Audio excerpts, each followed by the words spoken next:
Welcome in on this Friday morning. The weekend is almost here. Dwight, I see you saying Ty's late, isn't he? A wizard is never late or early. He arrives precisely when he means to. All right? Remember that.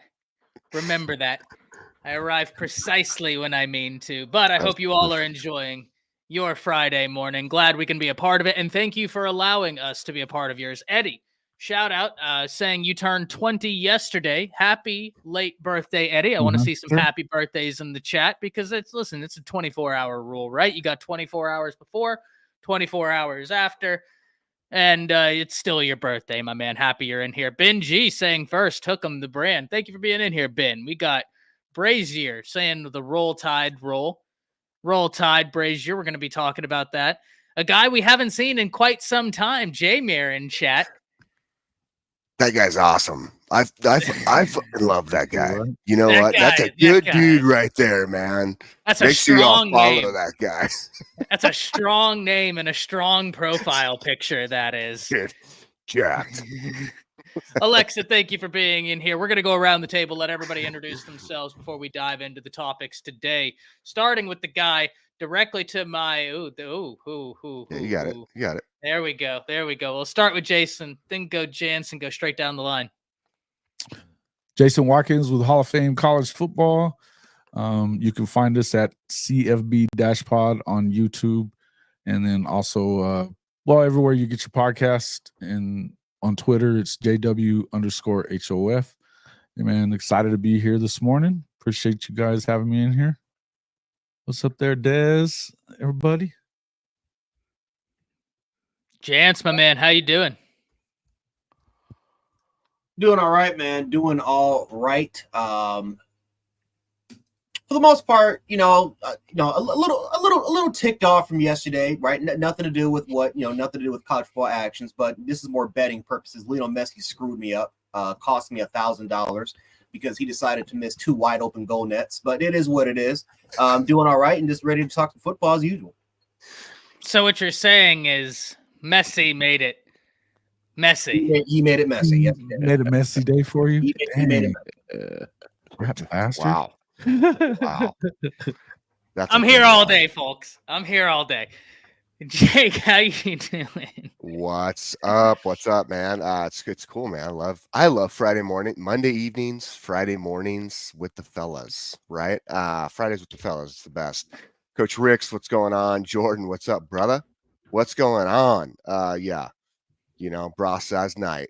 Yeah, that's always a good, strong name. Coach J-Mayor, what's up, man? Good to see you. Good to see you in here. And just kidding. That was me earlier. Sorry, guys. Sorry if you didn't get that. I know I'm not as quick as Ty this morning. Just give me a minute. I haven't had that coffee. And Kneef. What's it? Kinafi. It was his birthday too, like 2 weeks ago. So happy late birthday. I didn't get to shout you out last time. Also, So Lynn. it was in December. Lynn Shaneyfelt was the 16th. Oh, man, Lynn did happy birthday. Yeah, you know what? Lynn, his dad was really close to his too. His dad, I think it was his dad's 84th birthday. It's pretty. I think they had like some birthdays all around. It was a good old time for everybody. You know what I'm saying? So, but what's up, everybody? I'm excited, man. It's the weekend. I get to roll out my show too. That's gonna be Very fun. nice. Woo! Very nice. We're all looking forward to that. Can't wait, man. Dwight. Mm-hmm. Like I said, Dwight, a wizard right, arrives precisely when he means to. Not before, not after, but precisely when he needs to. Coach Sean, the man, the myth, the legend. How you doing today? Little technical difficulties, but I feel it's okay. Internet, I feel like China's trying to hack me, but I'm okay. Just trying to get through it and try to see what the hell's going on with my internet. It's going crazy. But yeah, I'm here, man. Ready to talk some football. JMHO Sports Talk on Twitter and YouTube. It's just my humble opinion. That's all it is. Just my humble opinion. And happy to be here with my bros. You know what's wild to me is China's out here trying to hack Coach Sean, and they have 0 SEC championships. Exactly. The gall. to try and 0. hack in when you have 0 SEC championships. Get out of here with that. Get out of Don't here with leave. that. MFers, dude. MFers. Chris, PG, what's happy up, you're in dude? here, my man. Even though you're a War Eagle, always glad No, to see good. you in here. Here Hope he your day comes. is going Here he well. comes. But listen, we Right on got time. You know what? huge. It's all good. Yeah, no, it's listen. Chris it's is all the love. man. He's always He's always in here doing it. Man, it's all, yeah.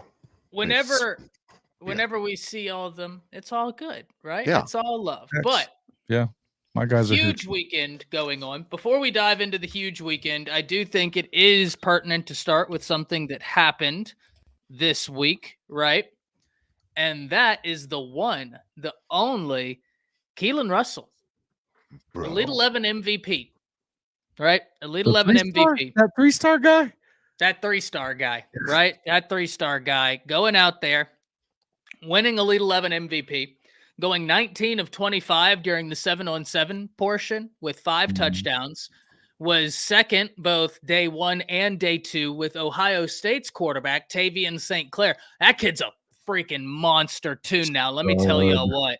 Tavian St. Clair, I know that he plays at, and I could be wrong, but I don't think he's at like the super high level of Ohio high school football. I can't remember, but it doesn't matter, right? Like if you can play, you can play. Tavian St. Clair is a beast, man, a beast. And then he was out there showing out. You had the kid from A&M out there showing out. You had Deuce Knight, shout out to Deuce Knight, showing out. KJ Lacey look real good out there. And y'all know, everybody on this panel knows, I'm a big KJ Lacey fan. I think that guy is super, super talented. Sperry was out there showing out. But through all of these talented quarterbacks, right? Through all of these talented quarterbacks, Keelon Russell brings home Elite 11 MVP. Now, if we look at the 24/7 Sports composite, gentlemen, he currently sits as the number 38 player in the nation, the number 6 quarterback, and the number, what is it, 10 player in the state of Texas? Let me see if I have it here anywhere.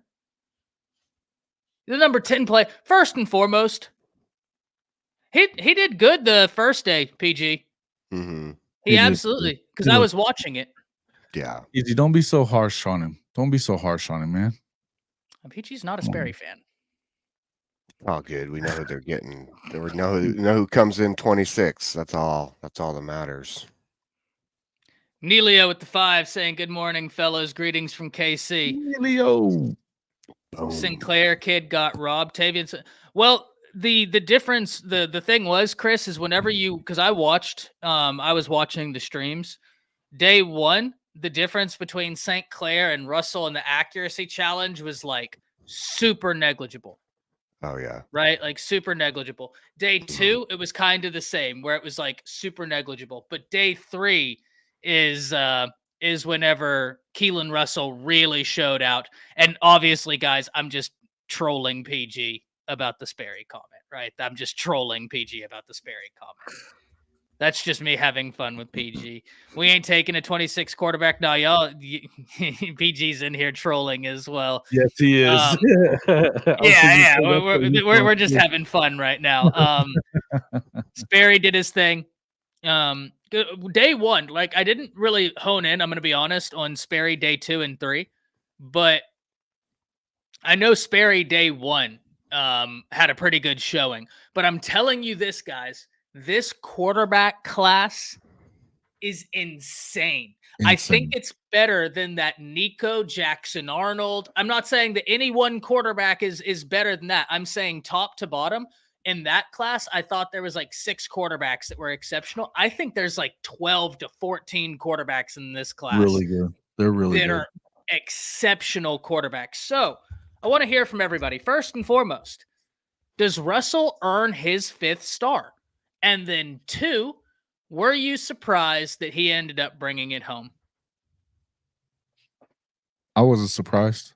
The guy's doing everything right. I mean, he's back to back. He's 29-1. He's won back-to-back state championships in Texas 6A.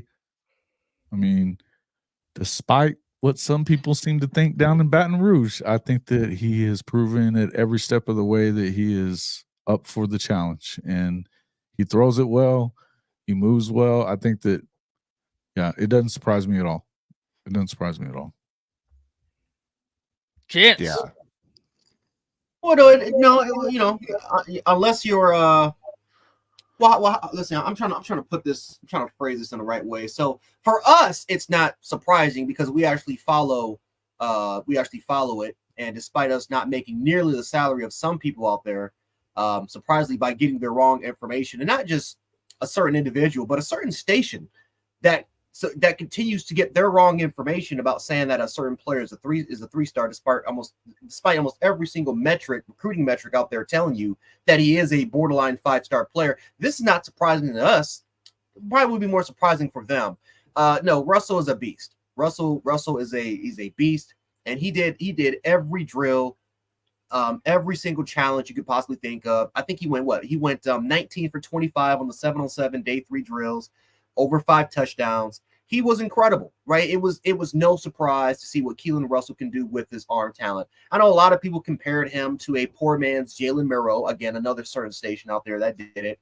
But, again, I think for what he was able to showcase is that, yes, he has the accuracy. He's got the precision. He's got the pocket awareness and the pocket presence to perform under pressure. He performed every drill damn near almost flawlessly. And like I said, there was a lot of quarterbacks here in this that surprised me. Ty Haywood, I know a lot of people are going to talk about Ty Haywood. Listen, man, this kid that's committed to TCU, he's got potential. That kid's got potential. What he was able to do in the 7-on-7 drills, in his accuracy, his arm strength that he was able to showcase, I'm telling you, man, that he's not going to be talked about by a lot of people. That he should be. He's a very, very Ty talented Hawkins kid. is a monster. Yep. Extremely talented kid. Like I said, St. Clair did his thing. The kid from Florida State, I thought, did a really, really good job. Made a couple big mistakes, but he went 15 for 18. I love what he was able to kind of do there, and especially what he was able to do on day 2. I thought he did a lot better on day 2 than compared to day 3. Man, this is a very talented quarterback class, so it's not shocking for us. But again, if you simply just follow one team and your job is to bash another team, I guess you won't know as much possible. But no, it shouldn't be surprising for all of us to actually pay attention to a lot of these guys that perform to the Elite 11. Yeah, there's a certain somebody out there, I'm not going to name names, but is so deluded, it's ridiculous, continues to throw shade at a kid, and then tries to play I'm not shading the kid, and I don't know whether he's disingenuous or whether he genuinely doesn't get it.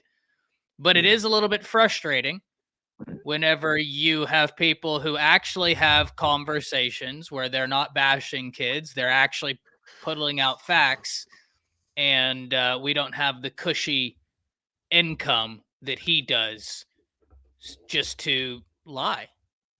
Right? Just straight up lie. And that's the part that's so wild to me. This is about as close to a compliment as we're going to get from Chris, right? Chris says if some of those kids that are supposed to visit Tuscaloosa this weekend canceled their visit, it will make me feel a little bit better. I hear you, Chris. I hear you. Don't get me wrong. It's a loaded weekend in Tuscaloosa, right? That's about as close to a compliment as we're going to be able to get from Chris in terms of Alabama recruiting. At least you were able to own up to it, Chris. At least you were able to own up to it. And that's something that we appreciate is your honesty, not the lies of what we had to hear yesterday. Yeah, that was ridiculous. Jake, talk to me about Keelon Russell. Will he get his 5th star? And were you surprised? The Elite 11 is an interesting competition, right? Because you have a lot of good coaches, a lot of guys who have evaluated talent for quite some time, different scouts, different guys who work directly with quarterbacks. So I think it's because everyone gives out their different rankings, when this whole thing is said and done. Like, you have one recruiting site say this and another recruiting site say this, and then you have the actual Elite 11 guys who do this. Like, they are quarterback coaches. They look at every single aspect in detail you can look at. And not saying the other recruiting sites aren't on point, because they do a good job with their evals, you know what I'm saying? But I think sometimes you can get really locked in on a guy, or maybe a few guys, and miss out on like the rest, right? Because I think there's a lot of guys. And Brian, I see in here, Brian, what's going on? Anthony, what's going on? Anthony, you sure do ask a lot of questions. I will tell you that right now. Yes, You good ask questions. Yeah. He asked some good questions, and I like them. Except when you're like, me, can you please answer my last 5 questions? Always makes me laugh. Moon Rocket, what's going on? Marcus, I know.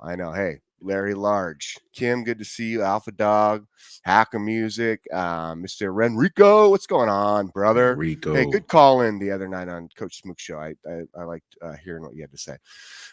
Ben G, man, it's good. Jacob, another Jacob, Des Garrett, Alpha Dog. I mean, a lot of people in here. Chicken, what's going on? So I just want to give shout outs to everybody. Sooner from SoCal, what's up, man? It's a rough to live in SoCal. I'm sorry, but let me answer your question. Sorry, Ty, I went off there for a sec. I think that Key Russ yes, will he get his 5-star? 100%. I think this competition, you look at the guys who get invited, you look at the guys who play, you look at where they rank before. You put everything together. I think he deserves to be at least at minimum number 1 or 2 quarterback in the nation, right? Like, you won the competition fairly from the Elite 11 evaluators. Like, you deserve that spot. Maybe the lowest, number 3, as far as rankings quarterback wise. And then also with your bump in position, I do believe it's an easy yes. You get that 5-star, right? Like, you went out there versus some very, very good talent. St. Clair did a great job. Yeah, Deuce Knight, great job. Julian Lewis, I was interested to see how he would do. Not as good as I thought he would do for a lot of the build up. Again, this is it's interesting because that camp circuit and like popularity contests sometimes I feel like play into some of the rankings. And I don't mean, it's not a bash against like the ranking system or guys doing evals. I just think, again, you get a name stuck in your head. I've brought this up before, is like, if you close your eyes and I give you repeat 5 times, find something green, find something green, find something green, or I just say the color, when you open your eyes, you automatically find something green that you didn't even know was there. Right. And now I say find something red, and you have a hard time finding something red. Now, if I reverse that, it's the same thing. It's a repetitive, when we put it in our minds over and over and over of something that we see consistently, it's easy to lock onto that and be like, okay, this is what I'm seeing. And this is, I can give into this, like, kind of, again, this kind of popularity. This is the focus. So that camp circuit, you see that a lot. Social media, you see it a lot. Right. And I just don't think with Key Russ, I think you saw it, but I think at first though, he had to get out there a little bit and get kind of that notice as far as maybe the camp circuit, playing against some competition from the standpoint of guys at camps and stuff and who they're seeing, because he's already playing against competition in high school. Don't get me wrong. But did I think overall he would win it? There's some really good quarterbacks, but I'll tell you what, one thing I've noticed with him and why he fits Bama, why he fits DeBoer in the system that they have, the dude's a winner, and winners win. In the end of the day, they're going after winners. The guy, look what he's done from a standpoint of his career just in high school already, at the level in high school. They can say about 7-on-7 all you want to, but in the end, he's got 2 6A state championships in Texas to back up that performance that he had at Elite 11. So probably should have already had that 5th star. I mean, I feel like 391 in high school. So seriously. I mean, at least get him close to it, right? In the points, in your score, And so, and now he definitely deserves it. But winners win. I tell you what, if you find talent with the right character who know how to win, I had this conversation with Coach Al Sanders yesterday on the phone. There's guys just have that in. It's just a thing, dude. It's like that DNA. Like guys know how to win on all aspects of life. So any situation you go into, you automatically have a leg up from a mental standpoint because you just don't know how to lose. It's just not in your thought process. Those are the dudes that take you to national championships. Those are the guys who end up winning Heisman's if they do it correctly, right? But those are the guys in the end. Here's the thing: Heisman's are great. Like those are super cool. It's an individual based award. Let's be honest. You know what? I would rather have a team full of guys who want to win championship after championship every year and dominate their competition than one guy who just wants to win the Heisman. Now, don't get me wrong. He did say his next goal is to win the Heisman, but I don't think his mindset is just about him. If you listen to it, I reposted something on Twitter. Someone made a really good observation. And I think it was Inside the Tide Recruiting made an observation. He said, "Hey, did you see him in the 7-on-7s when the guy dropped the ball?"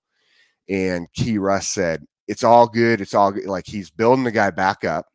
The guy is a clear drop. It's not like he overthrew him. The guy just took his eyes off the ball. It was day 2 in the accuracy challenge. I think he went 15 of 20 and 4, because I was watching it, 4 of them hit the wide receivers right in the hand and bad drops.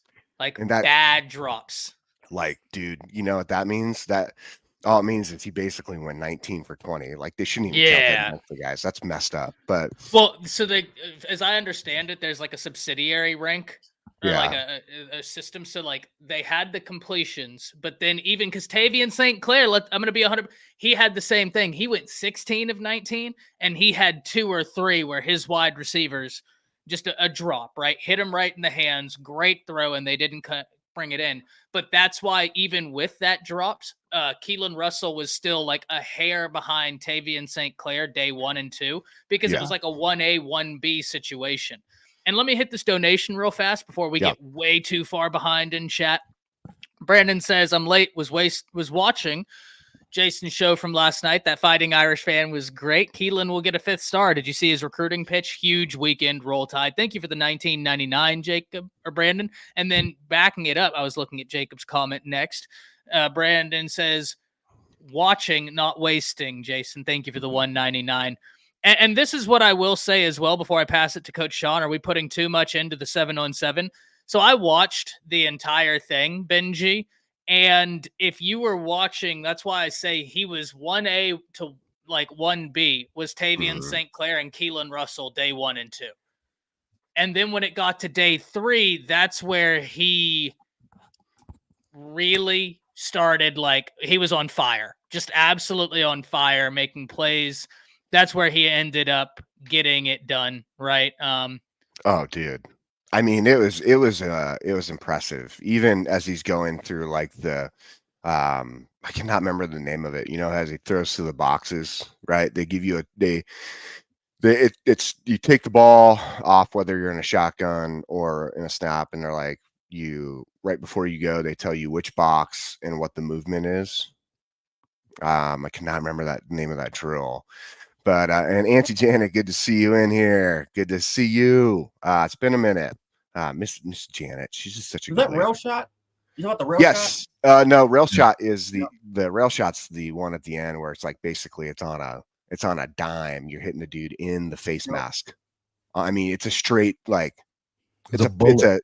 It's a bullet. But I will give a shout out, like Mississippi State's getting the dude. Husan, like Longstreet, like that guy. A&M, isn't he? Is he A&M or Mississippi State? My bad. Maybe it is A&M. I think Longstreet's A&M. Let me check real fast, but I think Longstreet's A&M. He's a monster. You're right. He's A&M. Right. Yeah, it monster. is A&M. My bad. Dude, it's those damn colors that throw me off. True. Yeah, man. But I'll tell you what, you're right. Like his arm strength, unbelievable. Now, I do feel like it sounds like he has, with that arm strength, you can run into control issues, right?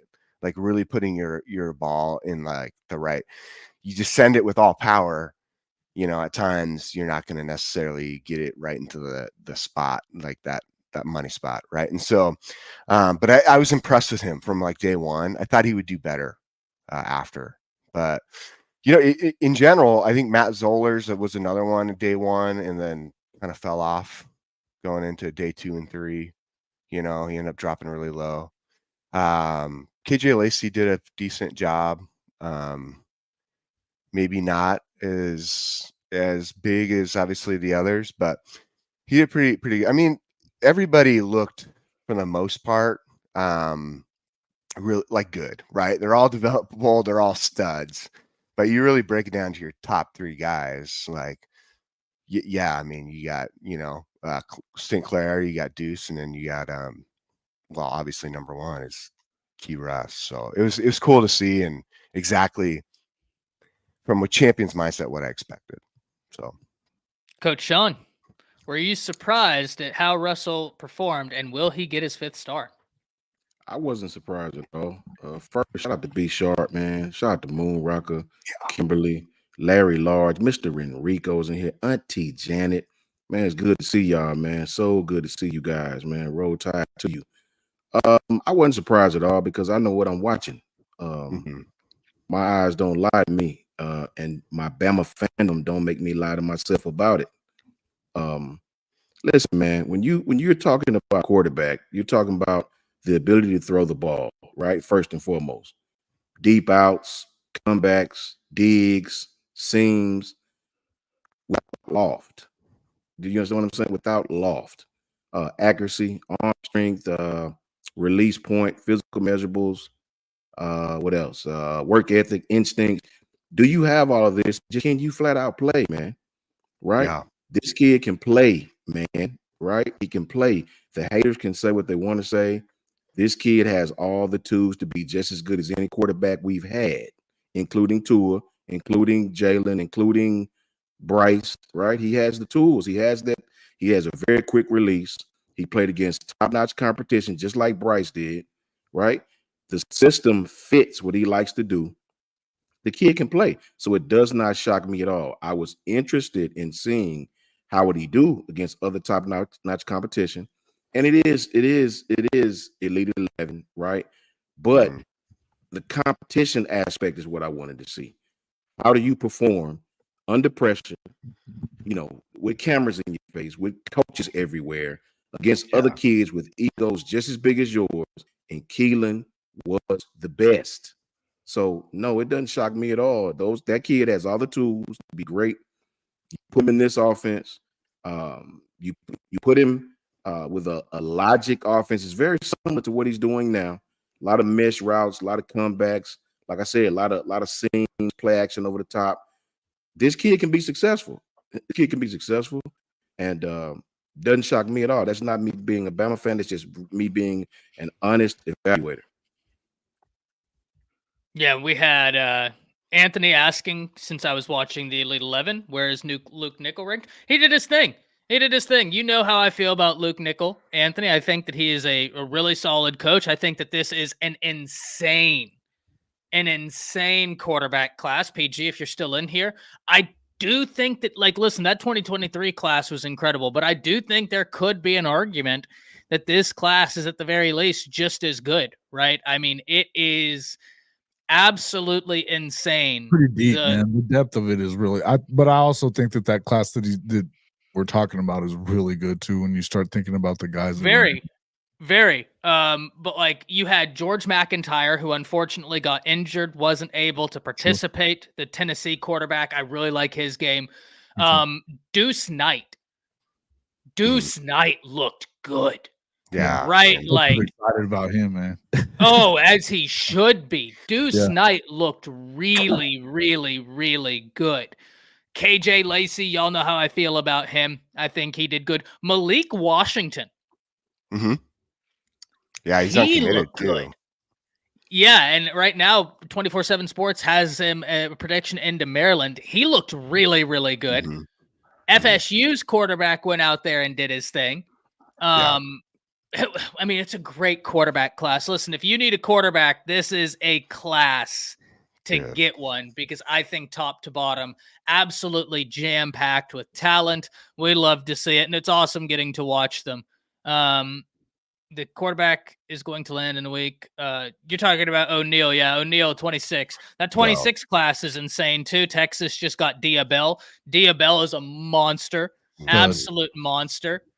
Plays in a great high school competition, right? Like, so you already know that he's going to translate. Bama is bringing in, I didn't realize this, guys. Yeah. But Bama is bringing in, oh, God, the name just escaped me. Faison Brandon. Faison Brandon. And he's the #1 quarterback in the class of 2026. And I was like, oh, shoot. So after Russell commits, like, you're just hopping on in here, huh? Okay. Love to see that. We're interested to see how that visit goes. But yeah, this next quarterback class is going to be insane as well. Faison Brander, Ryder Loins, Diabell, Jaden O'Neal, right? Like, just off the top of my head, some guys that like are beasts, absolute beasts. Jaden O'Neal's good. Yeah, he is. Like Jaden O'Neal is. Yo, Bishop, what's up, man? Bishop but Frank. yeah, Jaden O'Neal is legit. Like, if Oklahoma grabs him, which I mean, I think they will. I mean, he's kind of like locked. It's a lot. I think he's their guy. That's what I feel like with Faison Brandon in Alabama. I'm going to be honest with you. Like, this is like, I don't even know how many times he's been here now. I want to say like fifth time since the new staff's been here. I mean, this guy is like, yes, it's a lot. He's here earlier, camped. I mean, dude, it's a lot. Like, this guy, people are saying this is all speculation. So don't, everybody, this is just an opinion-based speculation. But there's a lot of rumors around the fact of him committing like sooner rather than later. And if that's the case, whenever you nail down your quarterback for your class, we're seeing it right now. I talked about this before, if you guys don't remember, but I had brought this up about we just need to see our quarterback commit, and then we'll start to see all these other, like the wide receivers come in. We'll start to see everything else. That quarterback of your class is very, very, very important to get all the rest. Look at this. Guys like Ackland Deer, who I really feel like he's a flip. I mean, I'm going to be honest with you guys. I feel like Ackland Deer is a flip. And you look at the wide receiver group. I mean, this is crazy, man. Oh, Coach Rick's all right. To give you clarity on the 7-on-7, it's very impressive for a quarterback to go into competition with different players and ask him to gel on route running, timing. It's impressive. Ah, man, that's good. Coach Sean, you could probably love that, Coach Rick.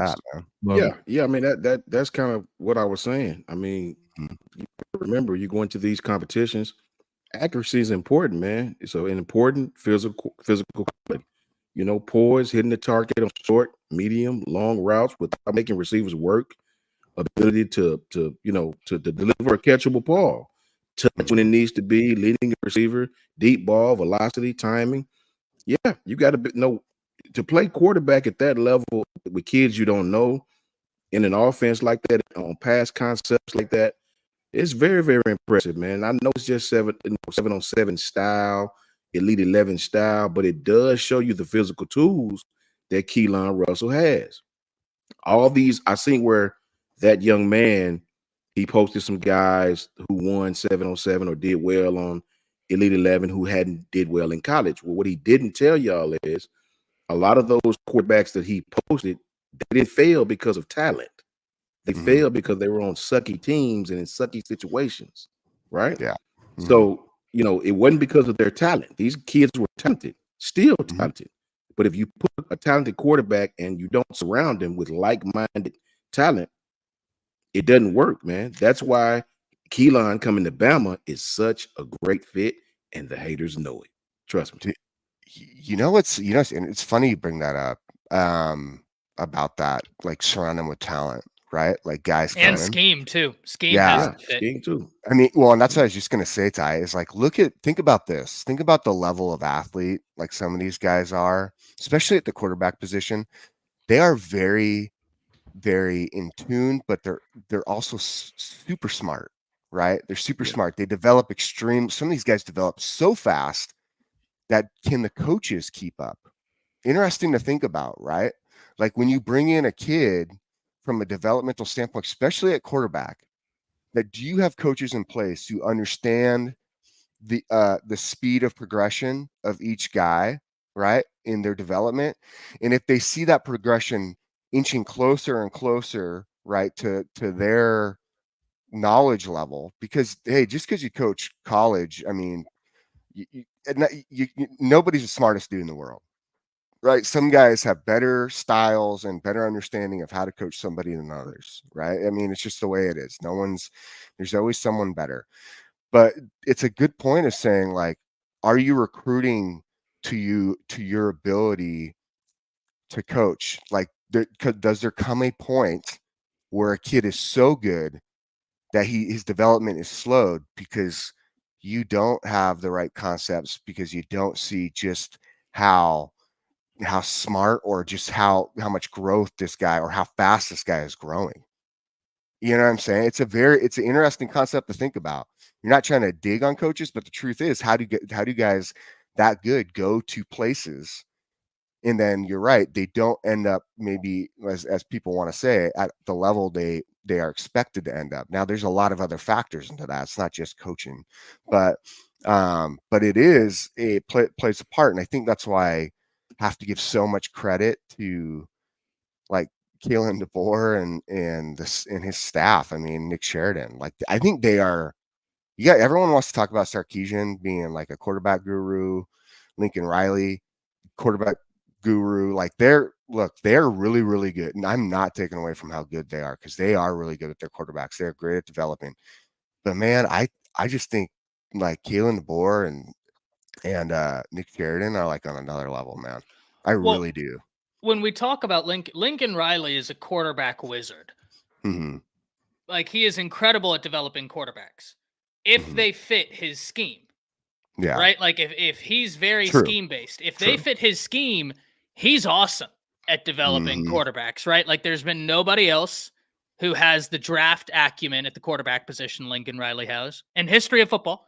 Nobody else that has the Heisman acumen Lincoln Riley has at the quarterback position in the history of football. That's fair. Hasn't happened, right? And if it was one of those things where he can't do it and he's lucking his way into it, my question would be, so how come nobody else has lucked their way into anything comparable? Right? Like, he knows what he's looking at the quarterback position. I don't know that he knows what he's looking at, though, Ty, because he's getting guys that he didn't want Caleb Williams. He did not want Caleb Williams at all. He wanted Caleb. They had Brock, and then he offered Caleb. He wanted Brock Vandegrift, and that's who he was trying to get. So he also wanted Caleb. He extended the offer and all of that. Like, he knows when they have a mobile quarterback. Left. Not till after Vandegrift was already going to Georgia. Yeah, but that's Riley's, right? So I've frozen, but that's not, like, you're right, but not. We're purposely leaving out nuance to make the point, right? And here's what I'm meaning. Let me get through this. Lincoln Riley always goes after one quarterback and one quarterback only every other class. So once he has his guy, that's the end of that.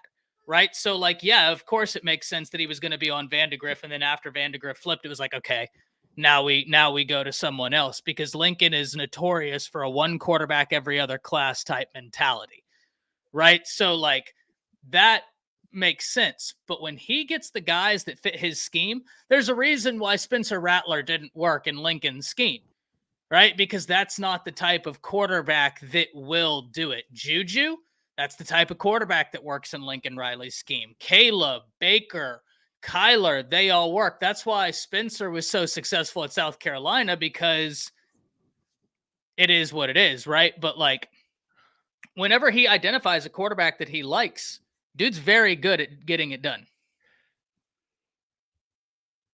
I mean, I think that's true. I think he's great at scheming. I don't think he's the best developer, though. I mean, to me, Caleb Williams regressed last year. He was running for his dear life. He was reading half the field and running all the time. To me, that's because their offensive line was bunk. Yeah, right. They were scrapped. Like, I don't think that's Caleb Williams. That's not Caleb Williams. Like, Caleb Williams still put up numbers, though, right? And he still was it. But Granted, he's a stud. player. He's a great but talent. For I'll sure. put it like this. If they didn't have Caleb, they'd have lost a lot more games. So it's not that Caleb regressed. It was that Caleb had to play hero ball. Playing hero ball will make you look far more suspect than you actually are because you're not doing principled things. You're not going through progressions like you would hope. Whenever you have to play hero ball, all conventional wisdom goes out the window and you're just trying to make hero plays to win a game. The thing about that I've never understood the whole last year, though, he had, what's his name? The kid from South Carolina, the running back. He was the number 1 ranked running back in the country, and he was getting less than 10 carries a game, and he was averaging 8 yards a carry. So he could have helped him out in a lot of situations where he didn't. But at running back? By running the ball a little bit? Yeah, well, it was. Yeah, but that doesn't that's coaching. That's like your coaching scheme. Right. We're talking like development here. But you never even saw him getting easier passes and stuff like that. And this is something that Teddy Lehman and those guys have been talking about too. That what you noticed if you're watching these games, you would see that there was never an easy couple of slant routes that, that third step, you're getting the ball out, and Coach Sean, I being an offensive guy, sometimes you got to help your quarterback out a little bit. And it didn't seem like he was doing that. The other thing is they read half the field. I don't know that Caleb went in knowing how to read the whole field and ready. I mean, look, talent-wise, there's no two ways around it. He was the number 1 guy. No two ways around it. But he wasn't the same guy as he was the year before that. No, Sean, he absolutely no. See, this is where I disagree, Sean. Sean says Caleb wasn't able to play hero ball last year. Caleb was playing hero ball last year. And that's where there's this notion of regression. Because if Caleb didn't pass for 500 yards, they were losing the game.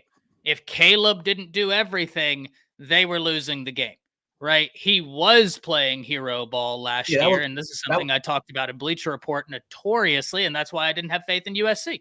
That was one of the biggest criticisms. That was one of the biggest criticism in the scouting report was that last year he wasn't able to play in structure. In the phase of structure as he was accustomed to. Matter of fact, his junior year they expected him to even to significantly improve in terms of playing in structure. Because that was a criticism going into his junior season, and so they saw that it was like there was a couple of scouts that were like they had like a negative grade on him, and well not in terms of escaping like top 10 value, but there was a reason why Drake May was first. Drake May was first for a lot of people besides Caleb because they saw that Drake May was able to play a little bit more in phase, a little more structure compared to Caleb was. Yeah, I mean, I think it's an interesting, for sure, like argument, like because there's so many factors that play into it. You know what I'm saying? Like that's the thing. Once you get on the field, there's so many other factors. Now your development. There's interesting comments right now from everybody regarding like the development side. Like Adam, you're saying we give too much credit to coaches. Good to see you again, Adam. It's been a minute. And other people have said he, based on this, he was not at this level because of just his play in general, because he didn't continue to develop. I think there's a lot of factors, right? You have to look at the player's mentality. Where is he mentally growing? Because this game is not just about like, yes, the physical aspects are huge. That's what we see. But there's the mental aspect. Coach Sean, you can speak to this a lot. The mental aspect of the game is really, it's huge. I would say it's even almost more than the physical aspect, because if you have guys who are mentally sharp, they can outwit the physical side a lot. No doubt. Because when you get to a level of college, like everybody's good. Like not one guy. It's all who progresses faster mentally, right, in the game, and who has a higher ceiling in the game. Yes, there's still things you can develop for sure, mentally or physically, but mentally it's a big deal. And that's where I think with Adam, with your comment, I do credit coaches a lot, because in the end of the day, a lot of these kids, high schools are getting better about getting kids more in-depth training to the concepts of what they're doing, instead of just telling them a job and then going to do it, right? I will say there's a lot of schools now today where we're seeing kids coming way more advanced because Oh, definitely. coaches have done a better job of training these concepts and really breaking down the whys behind what you do, so you see the big picture and then understand your role, right? And then the technical aspects of it as well. Like 7-on-7, I'm going to be honest, if I want to evaluate a DB, especially a cornerback, I do want to watch 7-on-7s. Why would I want to watch 7-on-7s? Because guess what? The quarterback's not being pressured. All right. The quarterback is not going through, there's no crazy game atmosphere. It's just straight, like, we get to really see the kid's total skill set. That skill set does not just come from being an athlete. It's, yes, is it part of it? 100%. But a lot of that comes from coaching, because you just don't walk out there and understand how to play like defensive back. There are a lot of little nuances to defensive back that people, I think they watch it and they're like, oh, you just drop back into coverage, wait for the ball to be thrown, and hopefully you're fast enough to get there. Well, hell no, that's not it at all. I will tell you, it is a science. There's a lot of nuances, and that's honestly each position. You know what I'm saying? Like each position.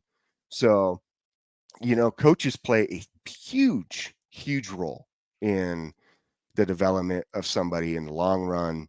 And I do think, obviously everyone has their take. I don't think Lincoln Riley is the greatest like overall coach, right?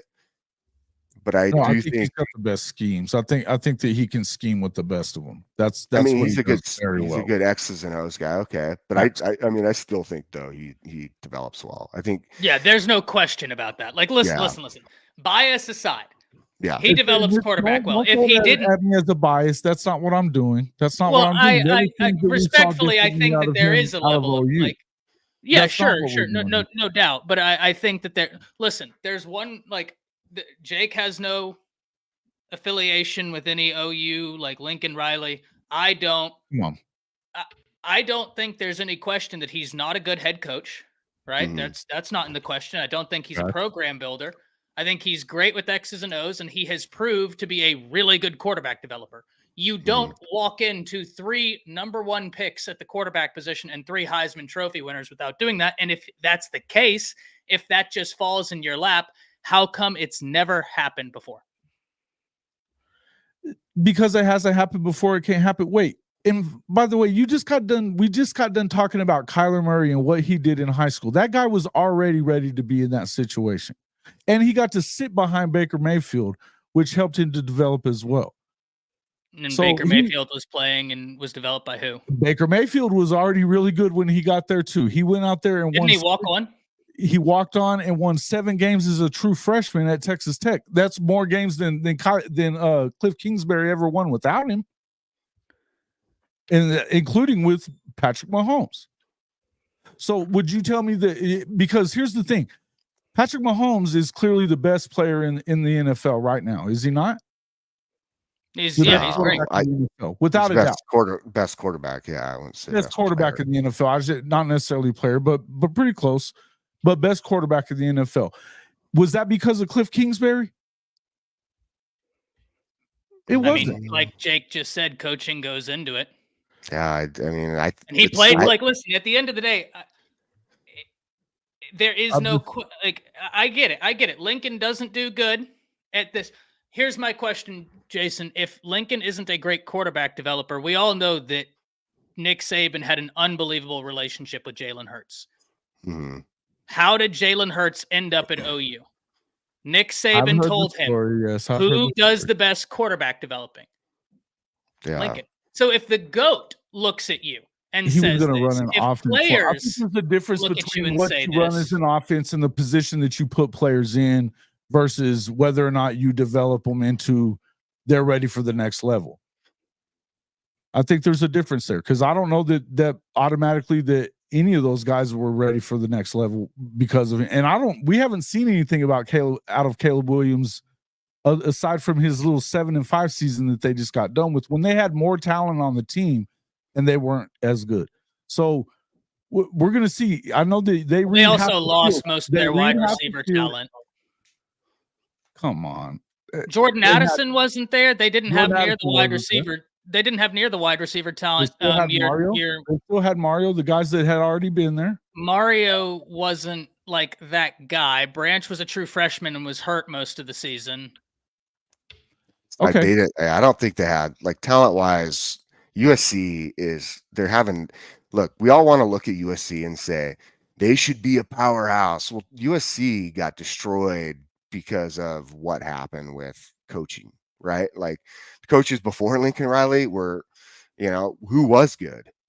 What I would tell you about what you were talking about, Jalen, though, what Lincoln knew was not to put Jalen in certain positions. No, don't have him throwing the ball in that 10 to 15, 20 yard range, but have him throw deep balls and short stuff. When he could get him out of trouble. I saw it a million times every time that they played that year. As much as, look, I like Jalen Hurts, but he's not that accurate. He's still not a super accurate passer in that 10 to 20 yard range. He's just not. You don't want him throwing that sideline, that out route from that 15-yard range. You just don't want him throwing it because his accuracy is not going to be good enough to not get picked off in the NFL. It even hurt him. There was times that you could tell that Lincoln had to change up what he was doing and keep him out of trouble, a la the Baylor game. Mm-hmm. The second half of that game, he put him in no danger. And I've always said that Lincoln can take his scheme and change up as he needs to help his players out. I don't think that's necessarily developing, though. That's doing what's good for that player. And I think that a lot of coaches don't do that, putting their players in a great position all the time. One thing I've always said that Lincoln is that guy when it comes to what he can do with his scheme, getting guys open, knowing where it's gonna work out and making the game easier. What we didn't see last year was that where he didn't make the game easier for Caleb last year. And that was questionable for me because it's the first time I've seen him not do it. I hear you. I think he tried, but I also think that there's multiple factors. One, Washington was much better. Dan Lanning was in his second year. Oregon was a much better team. The pack as a whole was the best we've seen it in years last year. It's probably the best we've seen it in maybe a decade plus last year, top to bottom. And I still maintain they don't have a ton of talent on that team. And we can say they got this cat from this team and this cat from this team. Those guys are buried on the depth chart. Like outside of a select few guys, it's not like principled starters were going to USC. A few did, but a lot of the guys that transferred there from these big time schools went there and they have since transferred again. And if they were that dude, I don't think they'd be on transfer number 3, 4, right? Like that's just kind of one of those things. Coach Sean, I did want to get your input on this because you're an offensive guy. And listen, Adam saying like Lincoln got exposed. I agree. I don't think Lincoln's a great head coach, right? I don't think that Lincoln is a a program builder. And I don't think that he is going to just be like super successful. But I do think that the dude's been able to do great work with quarterbacks, right? Like I don't know how we could argue anything counter to that. Coach Sean, what's your thoughts on this? You're the offensive guy on the panel. Yeah, if I had to guess, and this is only an assumption, I would guess that Lincoln doesn't spend a lot of time in defensive meetings. He can't possibly because there's no way a head coach, there's no way a defense is going to be that far behind an offense. You always have one side of the ball that's a little bit more talented than the other. But there's been some times when Oklahoma's defense was just not very good, man. And when I watch USC, I don't have a clue what those guys are doing on defense. I tried to put my finger on it as if I was attacking their defense. I don't have a damn clue what they're doing at USC right now. So that would lend me to believe that he doesn't spend a lot of time in the defensive meetings. Obviously, every head coach will come in and talk and put their stamp on it. I would love to believe that this guy's not like Coach Saban, who's a defensive coach, but Coach Saban was in every meeting. This guy's in every meeting. He got his hands on everything. He needs to know what you're running. He needs to see the play script before we go on Saturdays. in practice through the week. I didn't know the play script we're going to use against this team. I don't think Lincoln does that. I think he's so wrapped up in offense and so good offensively, quarterback-wise, scheme-wise, third down-wise, that I think his defense suffers a lot. I don't even think he understands by running his offense in certain situations that you're putting your defense in jeopardy a lot. So I know he doesn't have a lot to do with that defensive scheme. So I agree. I also agree with what Jake said. I know playing running back, and I played at the HBCU, but I played with 7 guys who went to the NFL, including Robert Mathis and Kenyon Hamburg. I played with both of those guys. Can call them now. It's different when you get to college, man. When I got to college, I didn't ever have to block nobody, right? I didn't understand pass protection as most running backs don't. I didn't understand how to turn a wheel route and cut back across the formation based off how the defense is lined up. That's film study. We watched film in high school, but I didn't pay attention, man. I just knew 34 counter was mine. 38 sweep is mine. 31 dive is mine. I didn't worry about none of that stuff. You know what I mean? It's different in college because you have to know every aspect of what the hell's going on. You have to know what the coverage is. You got to understand where they're lining up at, what to do, flipping the formation to pass protect on the other side from the original side that you lined up on, who to pick up when 2 people are blitzing at the same time. It's just totally different in college, man. Totally different. You really have to understand, and coaches make the difference. I've had running back coaches that really didn't want to be there. They just was out there for a check. I've also had running back coaches that were so good that they ended up going Division I, and 2 of them are in the NFL now that coach me. So I know good coaching from bad coaching, and that has a lot to do with player development. So yeah, I agree.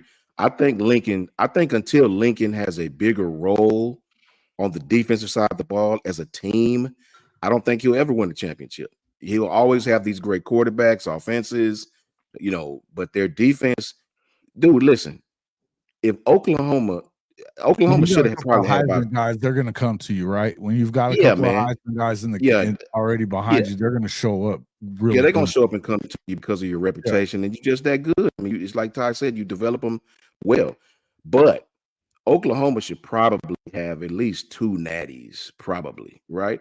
If you just put them a logical, sound, like-minded defense on the field, right?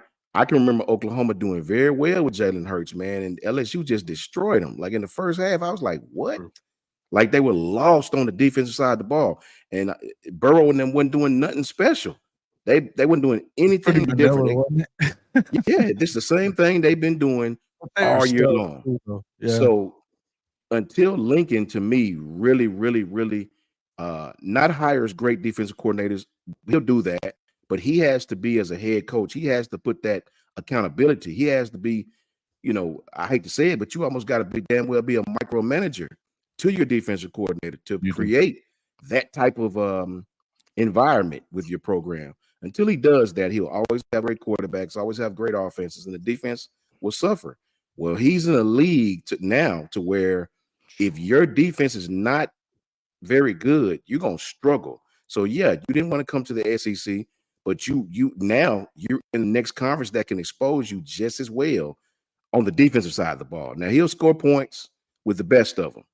But as I always say, guys, can you stop another team, especially late in the season? You got to be able to play defense in the SEC. You got to be able to play defense in the Big Ten. Yeah, and Sooner from SoCal says, Ty, if you don't have good culture, you're not going to be successful. Listen, I agree. There's a reason why last year, week 0, whenever USC was playing, I stated, whenever I had USC fans asking me, Ty, or can USC win the Pac and make a college football playoff? I straight up said, no, they're not going to. And here's why, right? Because they're not a complete team. You have to have a defense ranking right here. So I agree with you. I don't think that he's going to be successful. And I have maintained that thought process for going on 3 years now at USC. I don't think he's going to be successful, not without massive sweeping changes. I'm just speaking to his offensive acumen and quarterback development, right? That's where I'm like, okay, well, that's the one area of Lincoln that I can't question because he's proved to be really good at both of those things. Head coaching? Absolutely not. Can I say this, Todd, real quick? Yes, sir. If you put Kyle Whittingham at USC, that team would be a playoff team within 3 years. Yes. Already. Yep. Absolutely. Yeah. Kyle Whittingham's one of the most underrated coaches. Absolutely. Yeah. He's that dude. Kyle Whittingham is that dude. Yeah. And someone said Lincoln is an offensive coordinator, nothing more, nothing. I agree with that, right? Like that's true. I don't think that like he is going to be successful. I mean, right? Lane is similar to that. Lane is very similar. I love Lane. I wanted Lane to be our head coach, but Lane is not the defensive micromanager. He's just not. You know, well, your offense is going to be good every year. He knows enough to run the ball more, though. And I mean, working with Coach Saban did a lot of things for him and Sark. There's no two ways around that. You know, I would say that working with Coach Saban was huge for both of them. Facts. I think it was huge for a lot of guys aside from them as well. But I would think that if you ever got your opportunity, that's where a guy like Lincoln could get some help. I've said this a bunch of times. He's kind of ran out of mentors. When Leach passed away, there wasn't really anybody left to talk to him. Yeah. You know, after the way that he left Oklahoma, Stoops obviously isn't going to talk to him. They're not going to, you know, there's not going to be any help coming from there. And even though they don't say anything out loud or anything like that about him, but the way that he left there, that wasn't never. But when Leach passed away, that hurt him, and he doesn't know what to do. You know, or you don't have mentors out there and those old coaches that you used to be with, because most of those guys aren't. I mean, what do they got? Maybe Ruffin McNeil, but Ruffin, I mean, you know, he's. Look, he doesn't know how to deal with the blue blood because he never coached at one either, except for when he was there with Lincoln at OU. So his, you know, that's tough for him as well. I've always said that I think that that's the thing is you brought in guys that you were used to from Texas Tech. Coop talks about it all the time on their show on Unfair Sports, about how it was Texas Tech North at Oklahoma, because they weren't able to, that all they did was the same thing. You bring in a guy like Grinch that doesn't know what the hell he's doing. He did great where? At Washington State. They ran his ass out of Ohio State because that was not what they were used to seeing on their defense. And Coach Sean, you just said, I don't even know what the hell that is, right? Yeah. They coached at Oklahoma, and now they're doing the same thing at USC as they coached the same way that they coached at Texas Tech, with you can't get the big guys in the trenches, so we're going to do it this way with Speed D, right? He never bothered to learn that you can do it different at a place like SC where you can recruit like that, or a place like Oklahoma where you can recruit like that. He's made the excuse of, well, you can't recruit like that he said you can't recruit elite players to Norman anymore, particularly on the defensive side. No, you can't. Everybody else could, you know, and it's the same thing that we're seeing at USC now. That's the problem with Lincoln, and it's sad, but really, I mean, who do you have to depend on, or to be able to call and bounce things off of, that are going to be able to give you a real answer? You know what I mean? Because if you're a good friend of mine, I expect you to be honest with me. You know what I mean? And tell me you're screwing up, man. We need you to be, you know, and coaches do that. They coach each other. So to me, I think that was the whole deal. He's not in a good situation to where he can really take that next step unless he takes a step back. And I think that's probably why you're probably not going to see him at SC. He doesn't have a foundation, and that's the biggest problem with Lincoln Riley. Lincoln Riley doesn't have a foundation, whether it's from his coaching staff, or whether it's or from a recruiting standpoint, and from the players. You know, when he was in Oklahoma, I mean, he was gifted the foundation. He had a set of players that were going to be there for the next 2 to 3 years, regardless. Yes, he had guys like Mark Andrews, and like those guys leave after his 2017 year, which was arguably probably the best offensive team, you know, with the exception of 2019 LSU I've ever seen. A team that arguably, if they would have beat Georgia, I'm sorry, I'm a Bama fan, they would have won the national championship.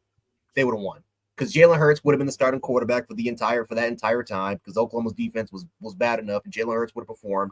But let's be honest, they would have won. I've always said this. But he just doesn't have the foundation from a recruiting standpoint, from a coaching standpoint. And like we said before, Jess, I don't know if you heard about your latest commitment in Marcus Harris. He didn't get an offer from Lincoln Riley. He did a modern day kid, a person that's from modern day. He didn't receive an offer. And again, Chuck McDonald and his and I think it was one more cornerback that got offered, but he didn't get an offer. And that's the best receiver on that team, a 4-star. So, I mean, he doesn't know what he's doing. He doesn't have the right pieces surrounding him to really advise him, to tell him, what are the best possible decisions for the program? What are the best possible decisions for the players that are right now on your staff? And the biggest issue was with Lincoln Riley was that you brought in a bunch of players from different universities that were only going to be there for about a year.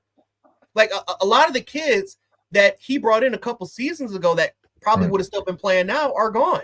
They either, they've either declared for the NFL draft or they've transferred elsewhere. So from a high school recruiting standpoint, he has failed.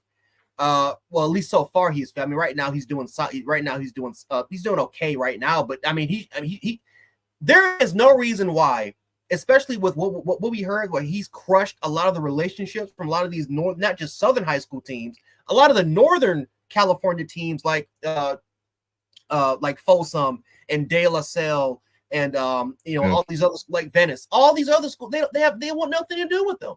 They don't want these coaches to be to be even talking to these kids. Why? Something internally, something's been, again, it could be rumor, but based off what we've seen so far and the lack of kids that have been offered for 25 and 26 in the state of California, there's something going on that we don't know about. There is something going on with Lincoln Riley and his recruiting staff that we simply just don't really know about. And the foundation is in pieces. The foundation is in pieces, and until he resets and he tries to figure out, okay, we got to take it one step at a time. We got to restart this thing over. Maybe admit to the athletic administration, listen, we're not going to win 10, 11 games next year. The next 2 to 3 years, we got to take it one step at a time because we may not get to where we want to be at for maybe another 2 to 3 years. Because simply my way of doing things in terms of bringing in other players and, from different universities from the portal and recruiting outside of the state, it's ruining the relationships that I have in state right now. And I'm sitting on a gold mine. It's like with what's his name? Brian Kelly. It's like what Brian Kelly did with LSU. What happened during that first year when he was in the state of Louisiana? He didn't get anybody everywhere else. He recruited elsewhere besides recruiting his own state, and it pissed off the university lab. It pissed off the other lab school. It pissed off St. John Curtis. It pissed off all these other schools. Matter of fact, it's a big reason why Archie Manning didn't even want to go to LSU in the first place, because they didn't take him seriously. So it's just one of those cases, guys, where Lincoln Riley just doesn't. He is so used to everything help benefiting him to a point where he doesn't have to put in the work, where he can just simply focus on the X's and O's and how we can develop certain players, that he's ignored everything else. Now that he's in a situation where he actually has to put in more work compared to what he thought he could going into USC, now all of a sudden we're starting to figure out now that he is not as good as a coach as we think he can be. So, he has nothing to blame by himself, because he definitely didn't have the runway to that he had at Oklahoma when Stoops left. I mean, he left him everything for 3-4 years out, and it didn't start really coming apart until later on. I mean, they could have definitely won that first year when they played Georgia in the Rose Bowl. They should have won the game. They should have won the Natty. But aside from that, you saw him get smaller and smaller and worse every year. I mean, by the time that it came to when Jalen was the quarterback and they went to go play LSU, I don't know any Oklahoma fans that wanted them in the playoff. I don't know any, because we knew what they were about to run into, because they just weren't stopping anybody still. It was and it's tough to say as an OU fan that, hey, yeah, we didn't want them in the playoff. We didn't. Yeah. We knew they weren't we knew they weren't ready. Yeah. I mean, it's interesting. Lincoln Riley, I think, to be honest, I think it's just one of those subjects like nobody's going to agree upon. Period. They agree that he's not like a good coach, but there's just we go back on Lincoln Riley's back and forth. All of us do, like, so much, because I mean, there are a lot of aspects, right? Like I like Riley as a coach from the offensive side. Do I like him as a head coach? Offensive No. coordinator, I think everybody should like him Yeah, as that. 100%. But I mean, other than that, like, right, like, he has a lot to work on. But I mean, I do want to jump in though. There's a lot going on in recruiting. I don't know if we can pivot, Ty, just because the recruiting right now, especially with what DeBoer's saying, and I have something special that I want to bring up about DeBoer. For sure. Yeah, 100%. I do want to address this, though. Adam says, Ty, if hypothetically you coached Texas last year, I would bet money that Texas would have had the same record. Absolutely not. They would have won 2, maybe 3 games. Come like, on, Ty. I get it. I get it, man. Like, at the end of the day, players are making plays, but you got to put them in positions to be successful. And I get what you're doing, Adam, but at the same time, in a way, you're diminishing what Saban or all these great coaches did. And like, you had Jake up here who played the game. Coach Sean was telling you how important coaching is. I didn't play, right? But I can tell you how important coaching is. And when guys who played the game, guys who coached the game are telling you how important it is, that's where I'd probably take note. Can I say this to him, Adam? Ty? Yeah, absolutely. Adam, I noticed you brung up Mac earlier. Mac Jones, first year, he had Josh McDaniels, competent offensive scheme, really extenuated Mac's talents. Mac made the Pro Bowl, right? Yeah. Had a very good percentage, great plays. He lost Josh McDaniels and brought in a defensive guy to be his offensive coordinator, and Matt Patricia, right? Mac hadn't been the same since. Didn't even look like himself. Had him throwing sluggo routes on 3rd and 3, right? So if you don't think coaching has to do with a lot, man, I love you to death, Adam, but you have completely missed the boat. Trust me. No. Ask Lamar Jackson. Coaches have everything to do with it. You know, he had a great coach in college. Michael Jordan and Scottie Bobby Pippen, Petrino. Yeah, I mean, you coaching. Listen, man, coaching is the difference in being Trevor Lawrence and Ryan Leaf, who had a great college career. Right? Mm-hmm. You put them in the NFL. One guy has progressed every season, minus an injury or 2 here or there. Right? You put him with a like-minded offensive coach, especially now, right? And you see the results, you know, when he's healthy. You see what that team does when he's healthy, right? The other guy got with a defensive guy and his career went down. Now, he didn't help it off the field, but it didn't help it. It didn't help it at all. If you don't get with the right coach, man, in college or high school or youth league or pros, you will not succeed the way you should succeed. Bryce Young, we had Bill O'Brien as our offensive coordinator, right? Now, he did some things that Bryce did well. He did that. The problem is he just did too much of it, right? And didn't really use the kid's talent the way he should have, right? So Bryce had a great year, as we all know. Bryce was talented. The things he did worked. Always helps to have Jameson Williams too, right? But Bryce never succeeded as far as winning the big one because the coaches we had did not use him the way he should have been used, right? We had Marquise Mays years back at Alabama. We should have been using that guy the way Percy Harvin was used at Florida. If you don't have the right coaching staff, you may win some accolades. You may win a couple of games there. You'll never win the big one. You got to have both, man. Absolutely. You got to have both. And lastly, I'm done. Go ask Joe Burrow about coaching. No shit. Go ask Jameson Williams. Jameson Williams said, Ohio State taught me how to play. This is his words. Ohio State taught me how to play wide receiver. He said, Alabama taught me how to get open. Coaching is extremely important, man. Well, go ask Washington. Go ask Washington. Yeah. When Chris Peterson left, what did they do? I don't know. Well, Adam brought up earlier too. He's like, you know, and I know, Adam, we're giving you a hard time, and it is, but Yeah, just Adam to Holmes, address, love that. yeah, 100%. But like earlier, you said, you bet like that I was over 6 foot and ran a 4.5, 4.6. Yeah, I'm 6'3" and I ran a 4.48. Doesn't mean anything unless I don't understand. If I don't understand the scheme, if I don't understand how to play the position with Good coaches around you. Yeah. exactly, like with the specific details and what I'm looking for, then that doesn't mean anything. Great, I'm tall and I'm fast, right? But that doesn't fix that. That doesn't make me a good player, right? It just makes me You tall got to and be fast. developed. No doubt. Yeah. No doubt. So, Well, and before we jump in, and Jason, I want you to start with the ChampU BBQ. What you're looking at there, what you're excited for there. The last point I'll say is because Adam, I saw it where you were talking about Coach Saban was a great recruiter, and you're right. Coach Saban was the best recruiter. No doubt. But you know who also assembled on paper, and once again, I think that.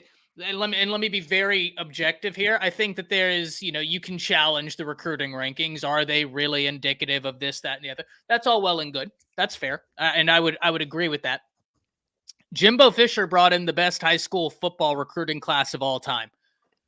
He couldn't coach his way out of a phone booth, right? Like, I hate to be that guy, but Kevin Sumlin was a better coach at A&M than Jimbo was, exponentially so. He had more ranked wins, more road wins, less losses, zero And losses he to didn't take group over of as good of a fives. program either. Didn't take over as good of a program and No. didn't have the talent. Nope. So yeah, it was one of those things where, like, if it was that easy, Jimbo would have won at least a playoff game at Texas A&M because of what he recruited, right? Like, it was an incredible class. So it's Connor, great point. Mario Cristobal. Mm-hmm. Like, Mario is an elite recruiter. Holy cow. That guy's genuinely, if we're talking head coaches, that guy's easily one of the best head coach recruiters in the nation. It's insane how good he is on the trail. But his game management, don't get Jance and I started. It's bad. Trash. Oh, you talking about Neil Boy? Trash. Yeah. Yeah. Mario. Oh, Mario. Yeah, it's not good. But Jason, talk to us about the ChampU BBQ. We're going to talk about some recruiting right now, and exciting things happening at OU. Exciting things. I know Texas. They got Kalik Lockett out there. That's one that I'm watching very, very closely as my camera freezes again. Darn you. Yeah, huge weekend. Talk to us about ChampU. A lot of big time recruits coming in, and Coach Sean was talking about a lot of those guys that we've got, but I think the biggest one is obviously for you, Michael Fasusi coming in.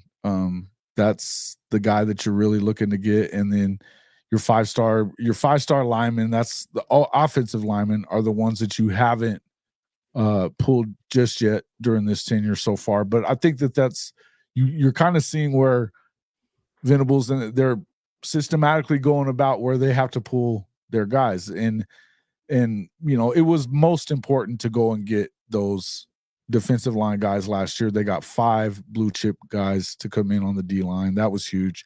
They've got 5 stars at the quarterback position. They've got 5 stars at the D line position, 2 of them, and they've got one in a safety as well.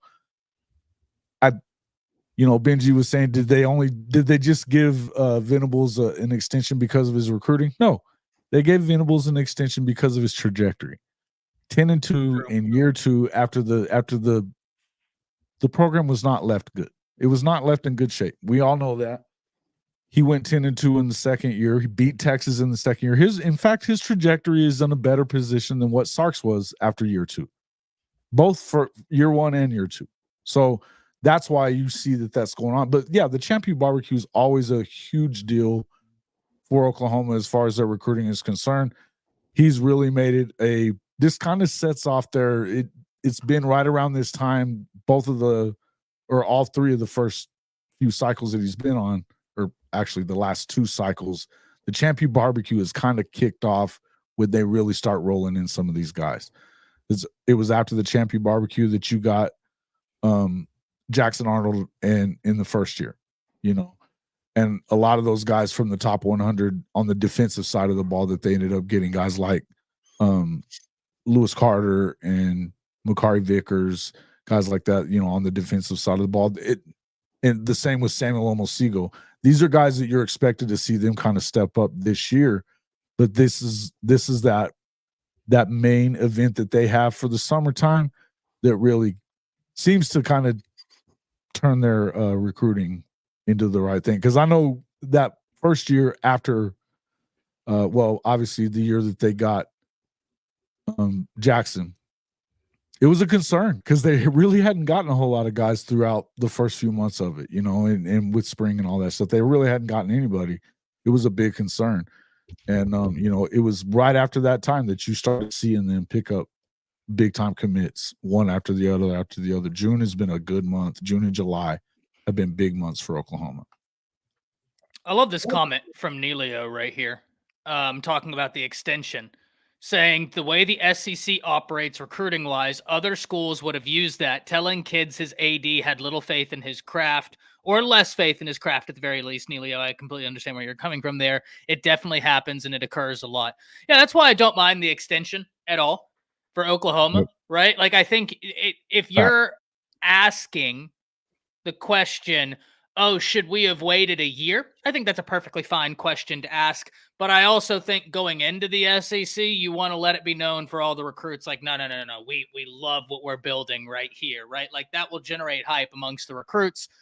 So yeah, I don't think that that's a bad move in the slightest, right? I don't think that's a bad move in the slightest. It makes a lot of sense, actually, if you think about it.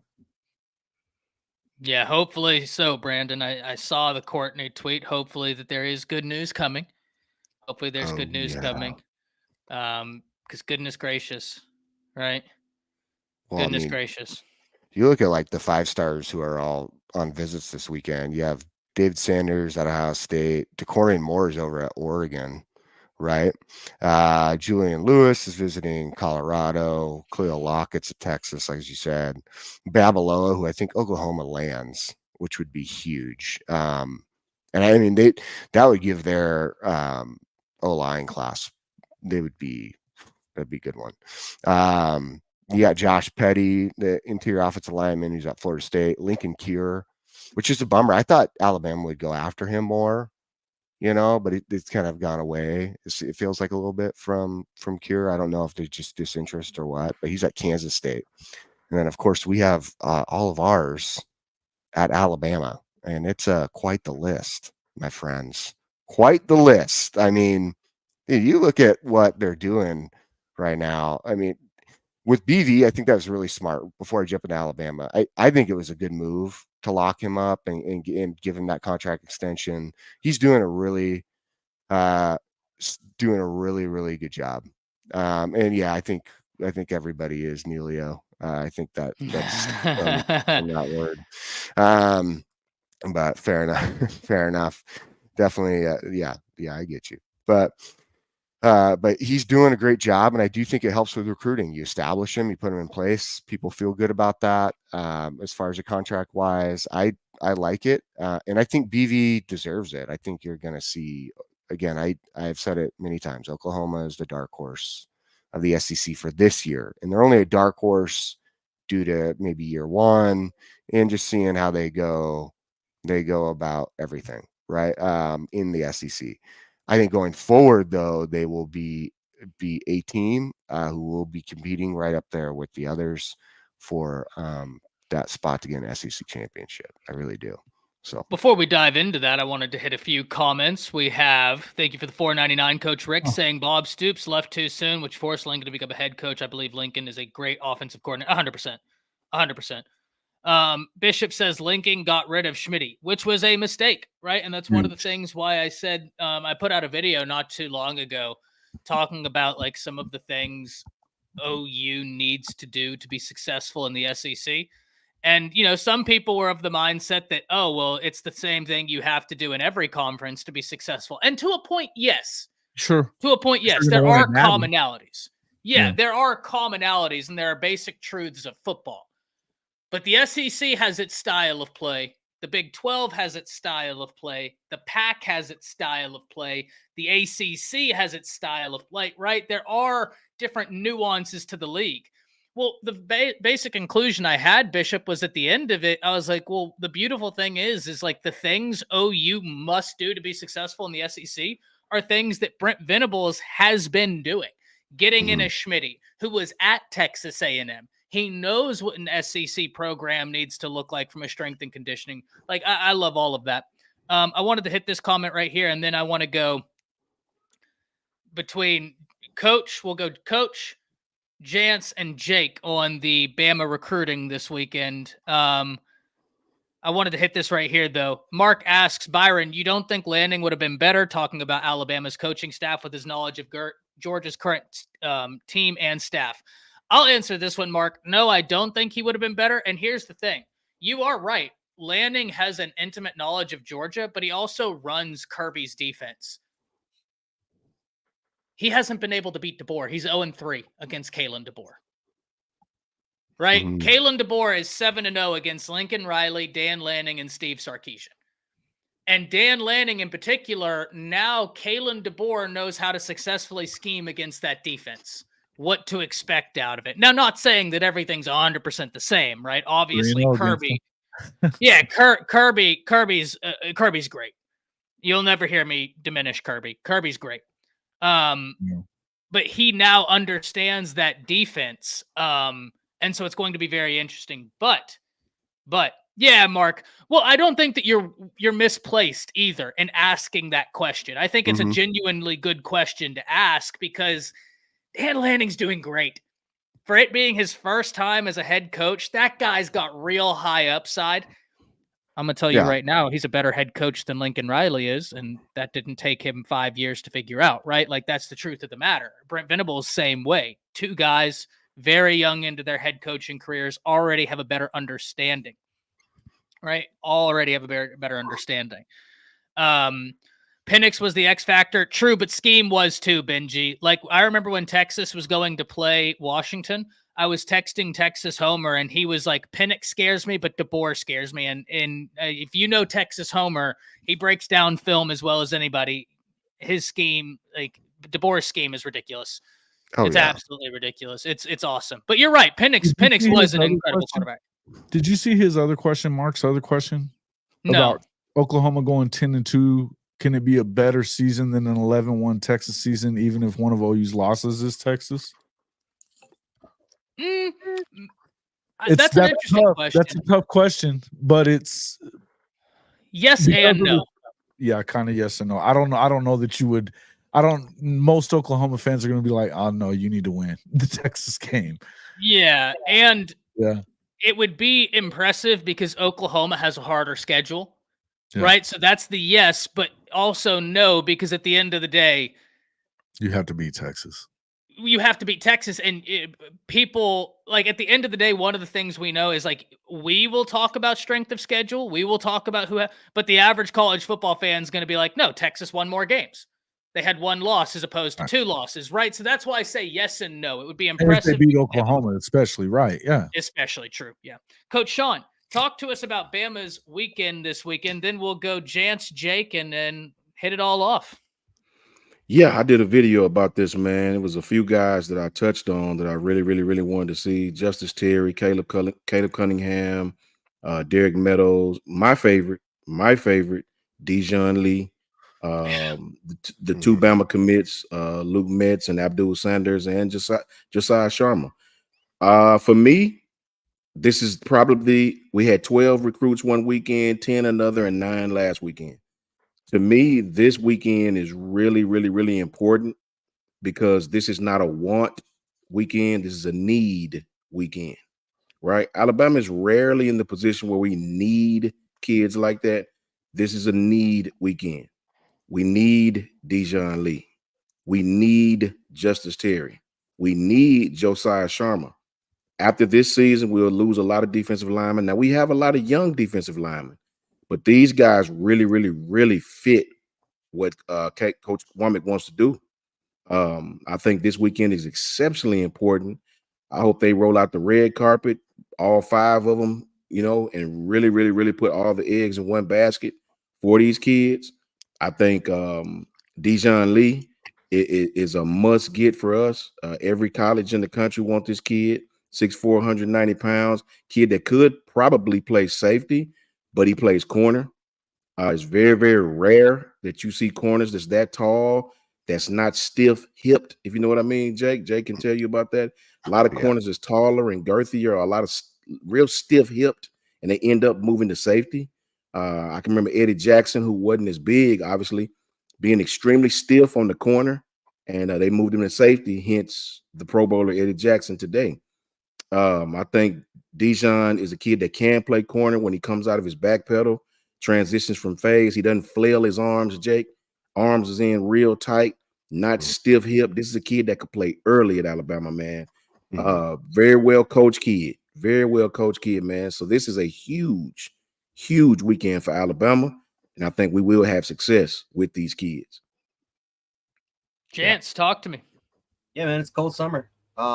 This is one of the biggest recruiting weekends for when it comes to Alabama. Again, in terms of if you want to look at the stars, for the most part, you got like 2 or 3 5-star kids. You got a couple of 3-star prospects, and even some of the 3-star guys, I think it's what's his name, Josiah Sharma. Josiah Sharma. Yeah. And then you have Floyd Boucard. Again, those are 2 big gets. Kalen DeBoer, when it comes to Josiah Sharma, for what we heard, this Washington staff has been recruiting him for a while. Floyd Boucard, 6'3", 320-pound defensive tackle from Miami Central. I thought he did really, really well in some of the camp settings. He just wasn't able to really participate in a lot of them because of past injuries. This is kind of the first season where he's fully healthy. He's competing and he's winning. He's doing really, really good. So I wouldn't be surprised at all if Boucard ends up being a 4-star very, very soon. I would not be surprised at that at one bit. But of course, some of the obvious guys, right, in terms of Antonio Coleman, Shanklin, Ty Jackson, right, Du Bois, Meadows, the kid from what's his name? Is that his name? Meadows from Bishop Gorman? Eric Meadows. Meadows from Gorman. Yep. 6'7" wide receiver. Coming in. That's man. I mean, we don't have enough of big receivers. So trust me, I don't mind having that red zone sort of threat. It's to obviously be a part of this class. But obviously Justice Terry is going to be the biggest one. Justice Terry and Caleb Cunningham, those are going to be some 2 really big ones. Terry, #1 player in the country. Well, in my opinion, I think he's my #1 player in the country. I like Justice Terry a lot as a defensive lineman. He's the biggest one. Obviously, just got his decommitment, so we'll see what happens. We'll definitely kind of see what happens here. And I see that Sharma one right here. And trust me, that's a big get. I like Sharma, especially when in camp settings. I'm telling you, he's going to be a 4-star by the end of this thing. But no, I'm excited. I'm very, very excited for this recruiting weekend. Courtney Morgan's confident. I don't think a lot of people's really talking about that. He is extremely confident about hosting a lot of these kids. And so I'm excited. Are we going to realistically land all 10 of them? No, I mean, for the most part, but if we can land at least 4 or 5 of these kids, it'll be great. It would be phenomenal to add to more of this class. If we can get 10 of them, that'd be phenomenal. But like Jay, I think what Coach Jake was saying earlier, I think we got 2 or 3 receivers that we can take. 2 of these guys in Cunningham and Meadows would be 2 big additions to the program. I know for the most part there was an interview with Russell, and he said, "Listen, man, I would love to get Jamie French, Cunningham, and Meadows. I'd like to get them all. Why not? It's possible. More to Corey Moore. Yeah, you get up to Corey Moore. That's another big name. So, I mean, huge recruiting weekend. Courtney Morgan is confident. That dude is. It's kind of borderline cockiness. I have no issue with it. But we'll see what kind of happens. It's going to be a big weekend for Bama. Jake. Yeah, this is it's a big weekend. Every recruiting weekend is a big weekend. This one's big because of the number of visitors. 10 dudes. Yeah, we have on campus. And Bama plays it in a unique way. A lot of schools kind of do the same thing. What's up, Coach Smook? Coach Smook in the house, everybody. What's going on? Bama plays it in a unique way. I like how they, with certain targets, they do a really good job of nailing down, like, who do we need to spend individual time with? And then who are guys that maybe move more like what moves the dial for them is like camaraderie, right? So who are guys who need to hear like a direct message and have like coaching one-on-one time, like with their potential position coaches? Then who are guys that need to really feel the camaraderie? So this weekend, you can tell is a camaraderie weekend, very much so. They'll all get their one-on-one time, but like this weekend's big because you have like Abdul Sanders and Luke Metz who are already commits. Abdul went over to Tennessee, and a lot of people felt like Tennessee could potentially be an area or a concern of maybe flipping Abdul. Again, we look at the linebacker class in general. There's a lot. I just go, oh, there we go. Cool. I thought I just saw myself going a little circle, but there's a lot. And so I know they want to try to really feel him out. It's the same kind of ordeal now with Antonio Coleman, just because of his back and forth. He's been at Auburn, took an OV to Auburn. He committed to Bama, committed to Auburn, committed to Bama. So, they want to feel him out. But you look at who they're bringing in again, Caleb Cunningham. I'll be interested to see with him. He's been another one that's been okay. He loves Bama, but he loves every visit he goes on. And so it's hard to get a real like feel for Caleb Cunningham. Yeah, he's having a good time with the process. Which fair. That is fair. That's what you should do, to be honest with you, when you're going through, unless you'll know in your gut, right? I used to tell guys this all the time, is like who are going through the process, because I worked with a lot of guys who went through this similar process and were highly, highly recruited, and went through a little bit of it myself. And so I tell them, like, once you get like that gut feel of where you want to be. For me, it was more like, who is my position coach, right? Like that was the big part for me. I think the camaraderie though is another next aspect of that too. Some guys look at playing time, and now with NIL, I don't know how many guys are looking at money. I'm sure there's a percentage of guys, but you should enjoy the process, and Caleb's enjoying it. Dejon Lee, I feel like that's probably a lock for us, to be honest with you. I just feel like the connections there are really strong from when the coaches were at Washington to now, and then the players that he's coming in. I mean, I'm pretty sure, I don't know 100%, but I'm pretty sure he's with Zabian Brown this weekend. So if that's the case, you have that California connection. And of course, you got Damani Jackson on campus too, which helps a ton, also from California. And you can see how those guys transitioned over to Alabama and how they feel now, right? That's a big part of it. Justice Terry, we talked about, interesting, right? Like he decommits from SC and then boom, immediately schedules his OV.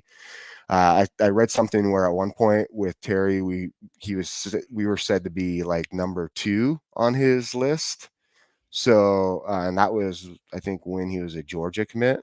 So it'll be interesting to see how they make headway with him and kind of feel him out this weekend. I like that. He's really close with Micah DeBose, right? So I think that plays a big role, right? Because DeBose also decommits from Georgia. And we'll be interested to see how those two come together. There's great relationships with DeBose already. I know that's a big one. They feel good about going after still, and continuing to build that relationship with. So it'll be interesting to see if those two get that feel, would be, and if they make a decision together, right? And so man, like t-shirt budget is for 2024. You know what, man? I haven't put it out there yet because I got to figure out 2024's budget. We're almost halfway through for these black tees, man. I gotta make sure. I gotta tell you what, the most comfortable black t-shirt I own, 110%. It's freaking amazing, and that's my MO, guys. You know that. Come on now, just like my hat. But the next one's Ty Jackson, probably one of my favorite players in the class. As far as like the whole entire recruiting, I just like his mentality, like the way the guy plays. I think he's a stud. He can play in multiple different positions. He again fits exactly the mold of what they're looking for. you know, and Neilio, maybe a GoFundMe for Jake. You know what, Neilio? Maybe you can help me when I start my page this weekend or start my channel this weekend. I hope you guys join in. Woo whoop. It's going to be a good time.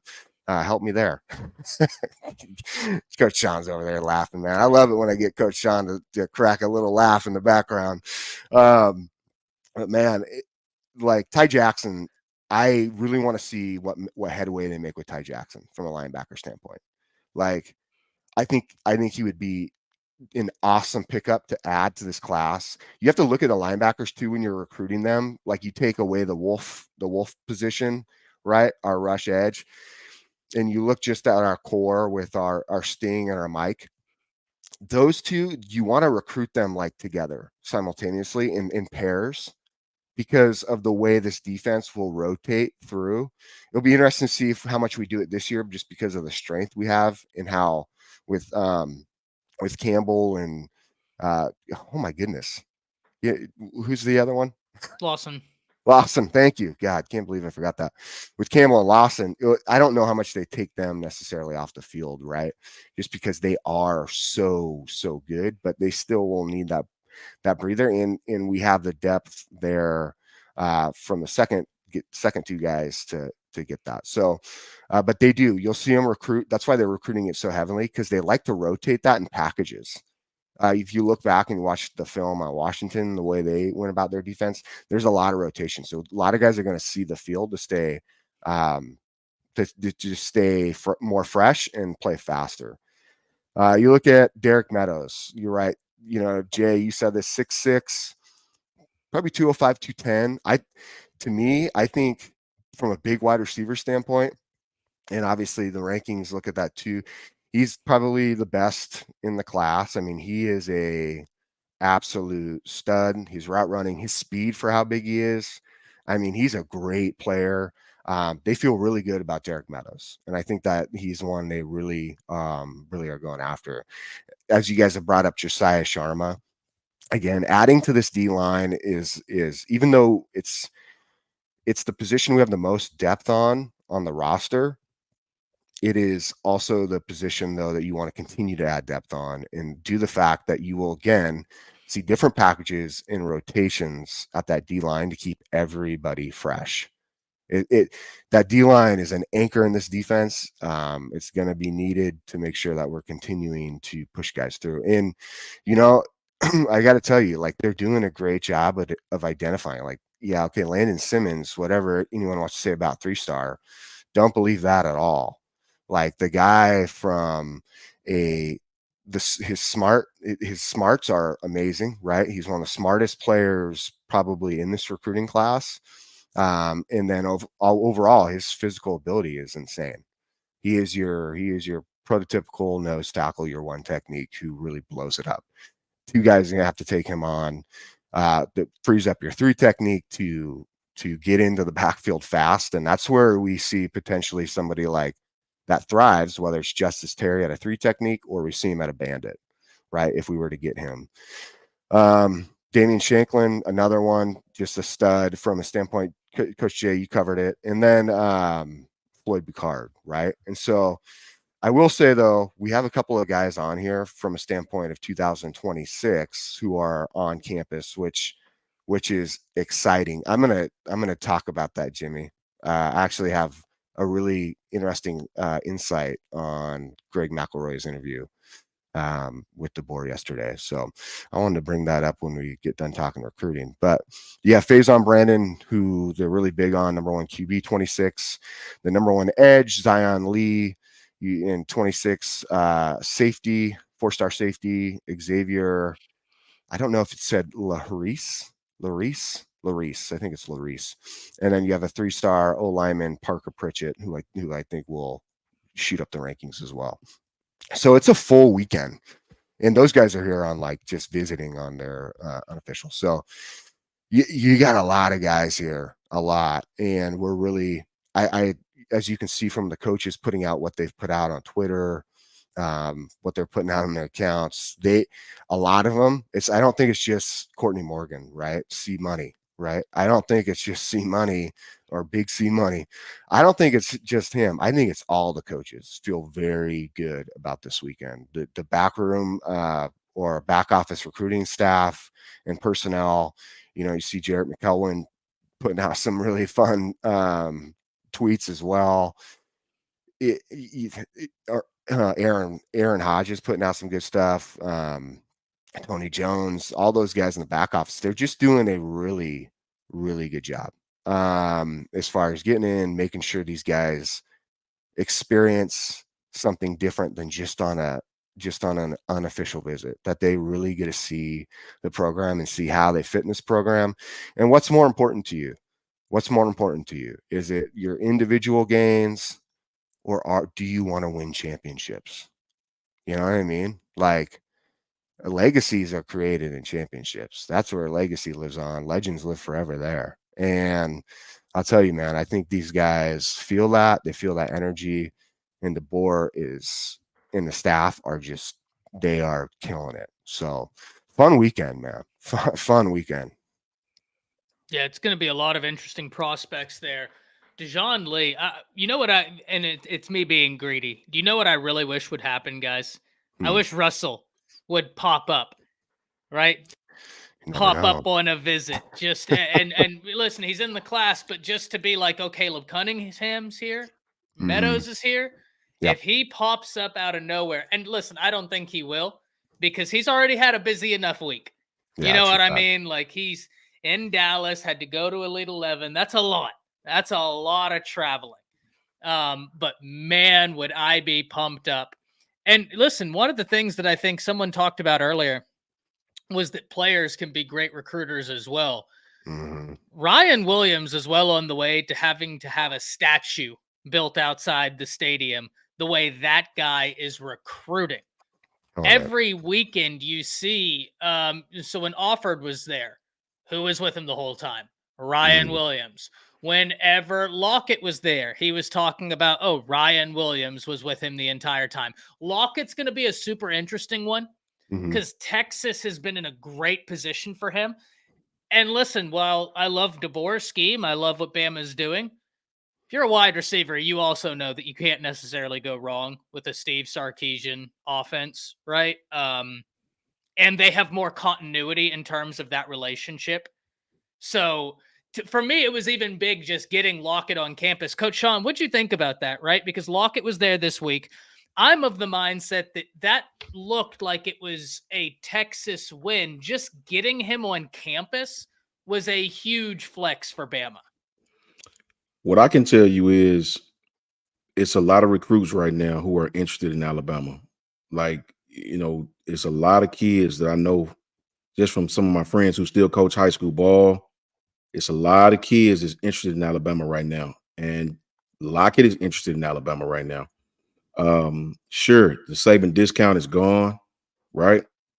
But Coach DeBoer is doing a great job, and his staff is doing an outstanding job of putting their spin on it. I have a lot of older friends who've been Sabanized and think it's only could be done one way, and all this new stuff, they don't know about it. Well, I'm here to tell you, man, 90% of the programs you see that's winning outside of Alabama, the Georgias, the Ohio State, they do it this way. And we're not copying them. It's just a different day and time in 2024. You have to have the bells and whistles, especially without Coach Saban. I'll even go so far as to say this, man. A lot of people are not going to understand this, but don't let it go over your head. The only reason with this prehistoric style we've had in the past that kids still came to Alabama is Coach Saban. I'm telling you what I know for a fact. When I say for a fact, I never use the word fact unless it's something that I have verbally talked to. It's kids that only came to Alabama. It wasn't because our recruiting pitches were the best. They weren't. It wasn't because they make, dude, listen, the last camp I attended, kids was making fun of Thunderstruck. They thought, what the hell is that y'all playing? Like, they thought it was some prehistoric, like they make fun. They don't even know who the hell it is, right? Coach Saban is the big reason for a lot of this. You take him from Alabama, you better reinvent yourself. because this old ass Thunderstruck y'all play and all of that, these kids don't give a damn about that. They don't give a damn about it. They don't know who it is. They don't rock to it, nothing. So you better get you some music and play and practice. You better reinvent yourself and get some 2024 tactics in recruiting. If you don't, these kids are going to go somewhere else. So yes, I enjoyed that young man gave us a chance to come on campus. And Coach DeBoer gets it. This is what a lot of people don't understand outside of Alabama. Coach DeBoer gets it.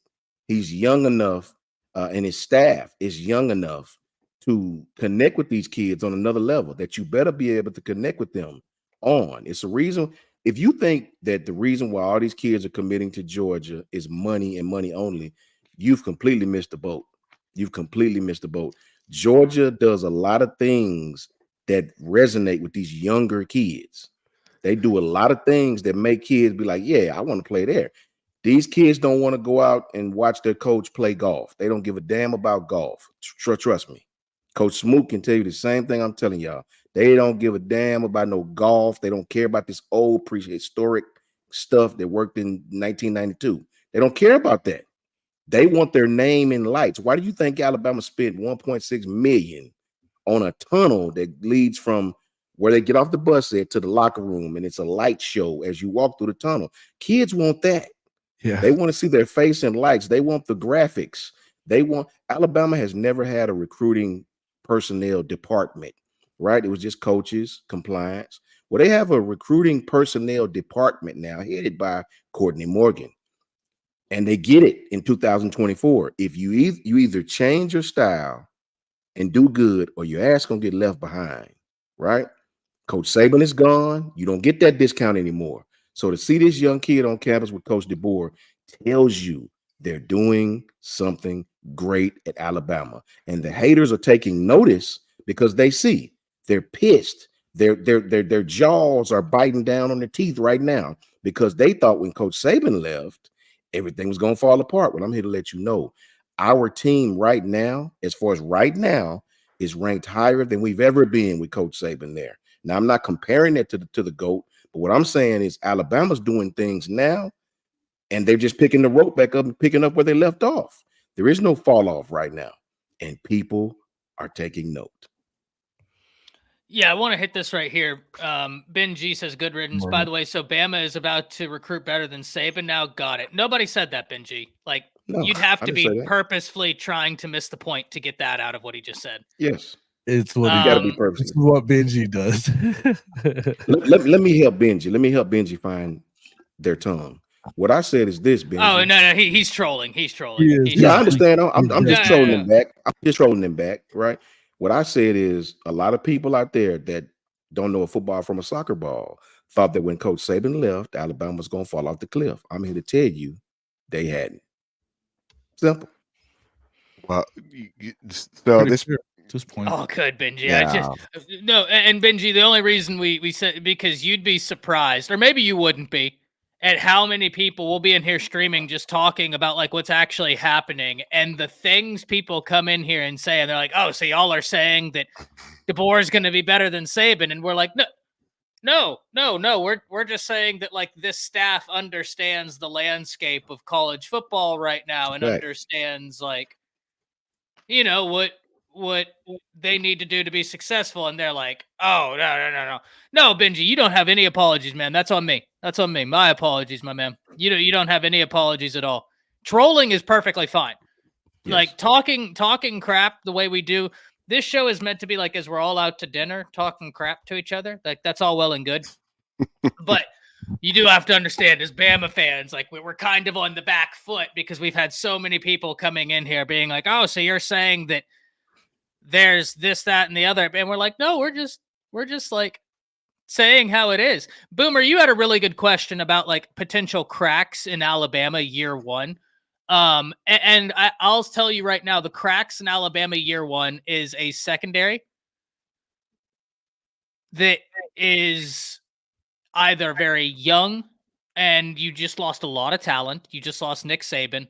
And two, I have all the faith in the world in DeBoer, but you are going from Nick Saban, a defensive genius, to an offensive genius. So you do have a little bit of a flip happening in terms of what's happening there. So in terms of year one cracks, I don't think that they're as prevalent as everyone outside the fan base would have you believe, but nothing's perfect, right? There's not a perfect college football team out there. And this is year one for Brent Venables, for Kalen DeBoer. So of course there is going to be like questions. There are going to be things that surely will improve as we continue going on. So yeah, go ahead. And I was going to say this, Ty, because it was interesting. Just pivot real quick to the interview yesterday, McElroy interviewing DeBoer and talking about the program and talking about the fact of like DeBoer coming, to take over for Saban and not changing everything. There was a lot of good points in there. One of the things though that's interesting, right? And I look back and I had this conversation. I had a nice long conversation with Coach Al Sanders yesterday on the phone. We talked over an hour.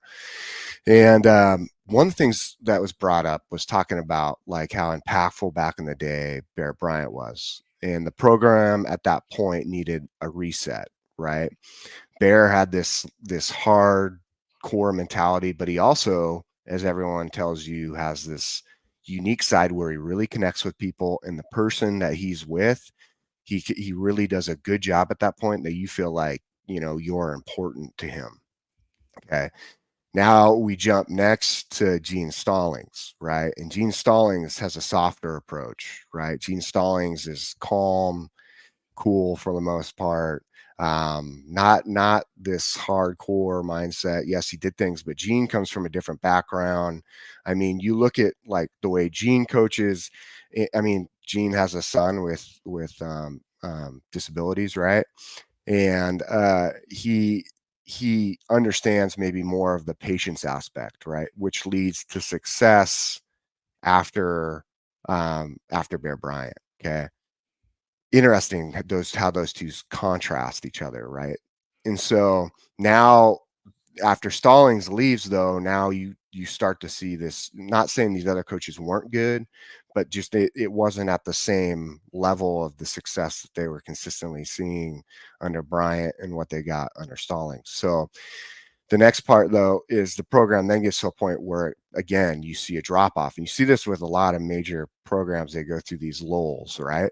So it has to be, you have to have a hard reset. Your hard reset is Nick Saban. And just so happens to be the mastermind of it all, becomes the greatest coach of college football coach of all time, right? And yeah, I mean, don't get me wrong, Gene Stallings would get pissed off, but overall, Gene's full personality is this patient kind of listener, right?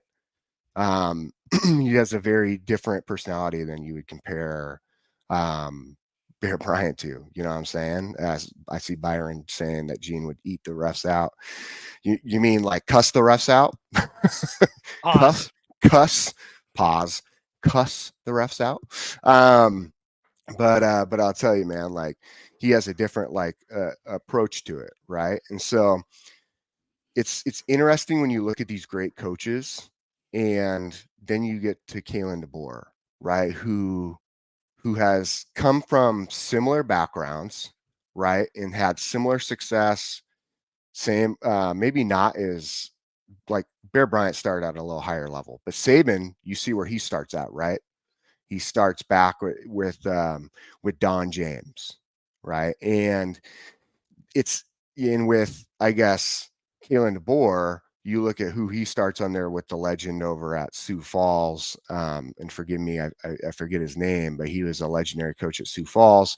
So he kind of already has fallen under this similar mindset of having to maintain a program that has had success at a high level, and you under a coach who is considered legendary. Now, again, I'm not saying that coach was Nick Saban, but at that time frame, it's looked at as a similar process, right? A similar mindset.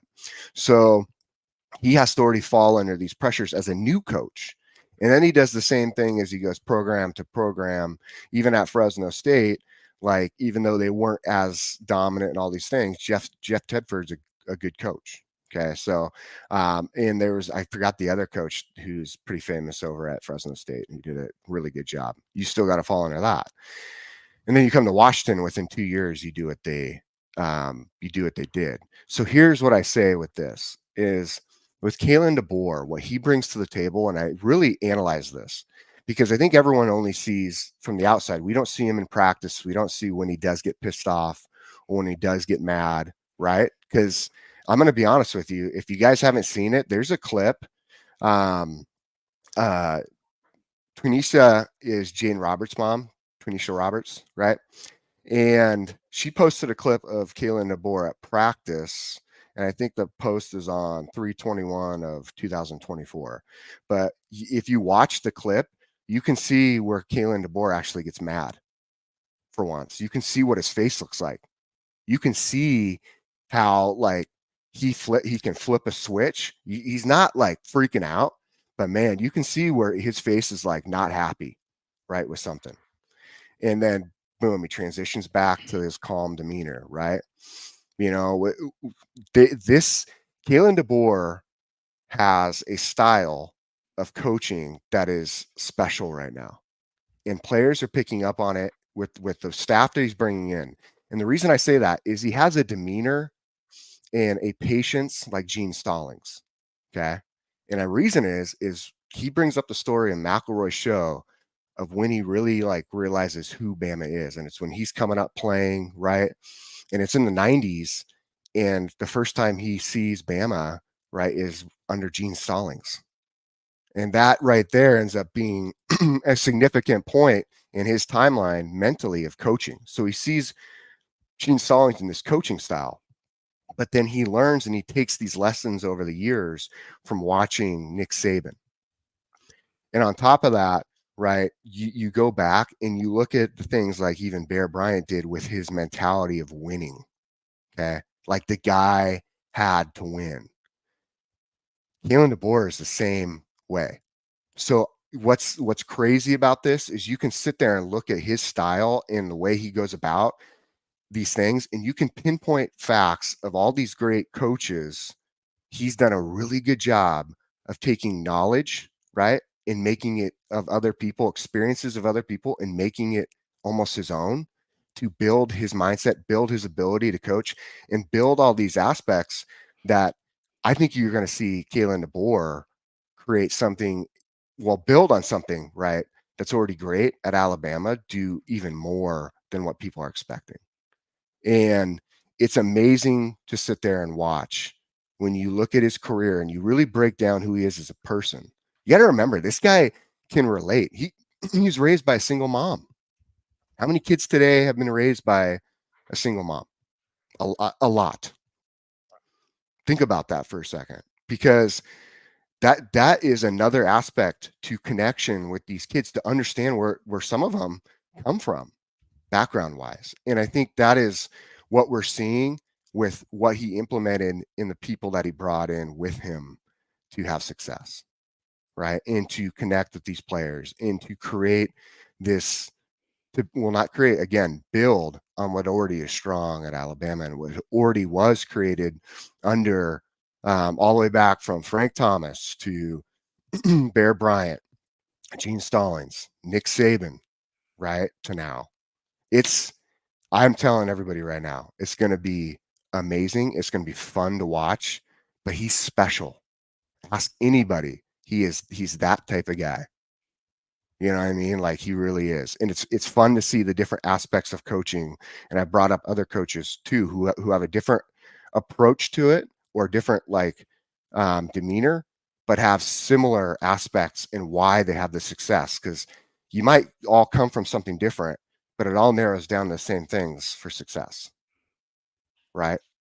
So it's impressive. Like, I'm excited to watch this season, and I'm excited to see these other coaches too, who have these similar kind of traits and mindsets and how their success plays out. Because again, it's all going to come, you're going to watch it over this next few years really come into play, especially with all the newer coaches who are head coaches now.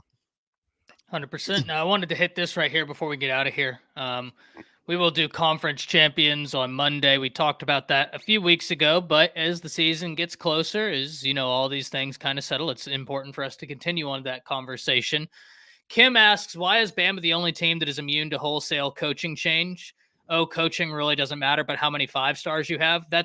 We talked about this earlier, Kim. That's not true in the slightest, because if that was the case, Jimbo Fisher would have won at least a college football playoff game, bringing in one of the greatest recruiting classes, at least on paper, the greatest recruiting class of all time. I think the question I would ask you, Kim, is how often does a team that's already at the top of college football, like Bama is, not saying that they're alone,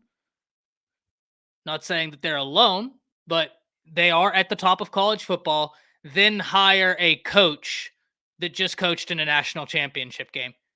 Off the top of your head, how many can you think about that whenever you have a team that's at the top of college football, their coach retires, and the coach that has just gone 25-3 at Washington, having inherited a 4-8 program, mind you, inheriting a 4-8 program, going 25-3 at Washington, proving that at every level he's ever been, all he's ever done is win. There's not too many teams out there that make that type of hire, right? And Bama was very lucky to be able to make that hire. So it's not that they're immune to the wholesale coaching change. Much a wholesale coaching change, though. Hmm? Isn't it pretty much a wholesale coaching change, though, too? I mean, how many guys are back? Roach and Gillespie for on-field coaches. And it's crazy because they've been consistently both rated as top 10 recruiters in the nation. So that's huge, retaining both of them. Plus, you return some supplemental staff. The strength and conditioning program is still there. So you retain some really good pieces. And we talked about this, Kim. If we're going through the coaching hires at Alabama, it's one of those things where the only area where I can tell you, and I love Mo Linguist and I love Colin Hitchler, I think they're fantastic hires. I can't in good conscience put them above T-Rob and Saban. Right? Like, that's the one area where it's like, okay, Ty, where's your coaching better? I think we have a better wide receivers coach than we had last year. I really like Holloman Wiggins, but most of the wide receivers he recruited end up transferring. Right? And Bama's now gone 2 years without a 1,000-yard wide receiver. Coach Shepard just put 3 guys into the NFL. So I think Coach Shepard's a better wide receiver coach. I think that Wolford is a great offensive line coach, but I don't think that the philosophy he was employing would have worked at Bama. Right? Just because he wanted a massive offensive line. This new scheme needs for them to be very movement-based.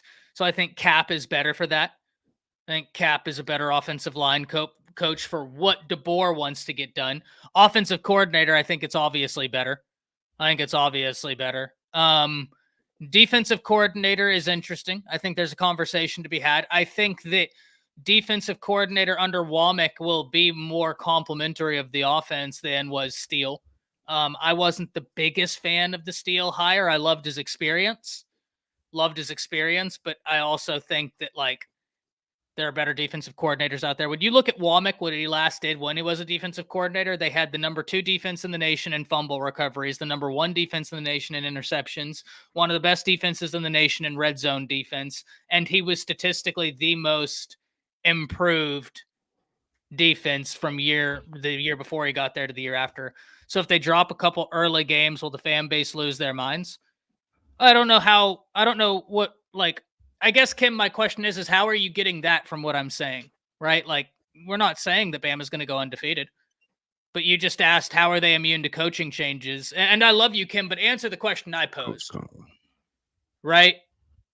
What team was at the top of college football that then hired a coach that was simultaneously at the top of college football? That's not normal, right? Like, you don't just pull a guy that was just in a national championship. I think that Bama could drop a few games this year, right? They lost 2 first-round DBs. That's all well and good, but they hired great coaches. Ohio State did. Ryan Day wasn't coaching in a national championship.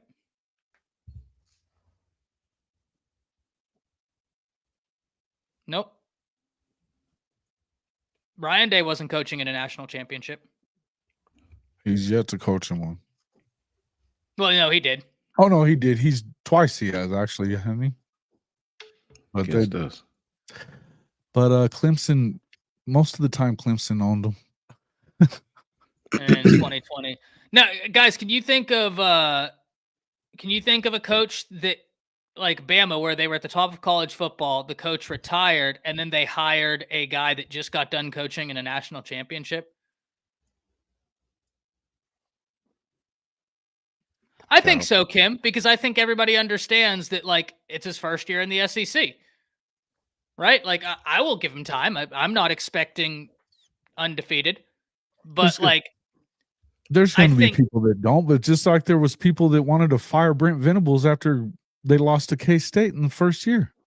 Yeah, I get OU people commenting on my videos every day saying to fire Bill Bedenbaugh. So, like, acting like, fan bases, that's just relegated to Alabama's fan base. I have people comment on my content all the time to fire Bill Bedenbaugh, and he's probably the best offensive line coach in the nation. So, like, every fan, that's the beautiful thing about fans is, like, they're all crazy.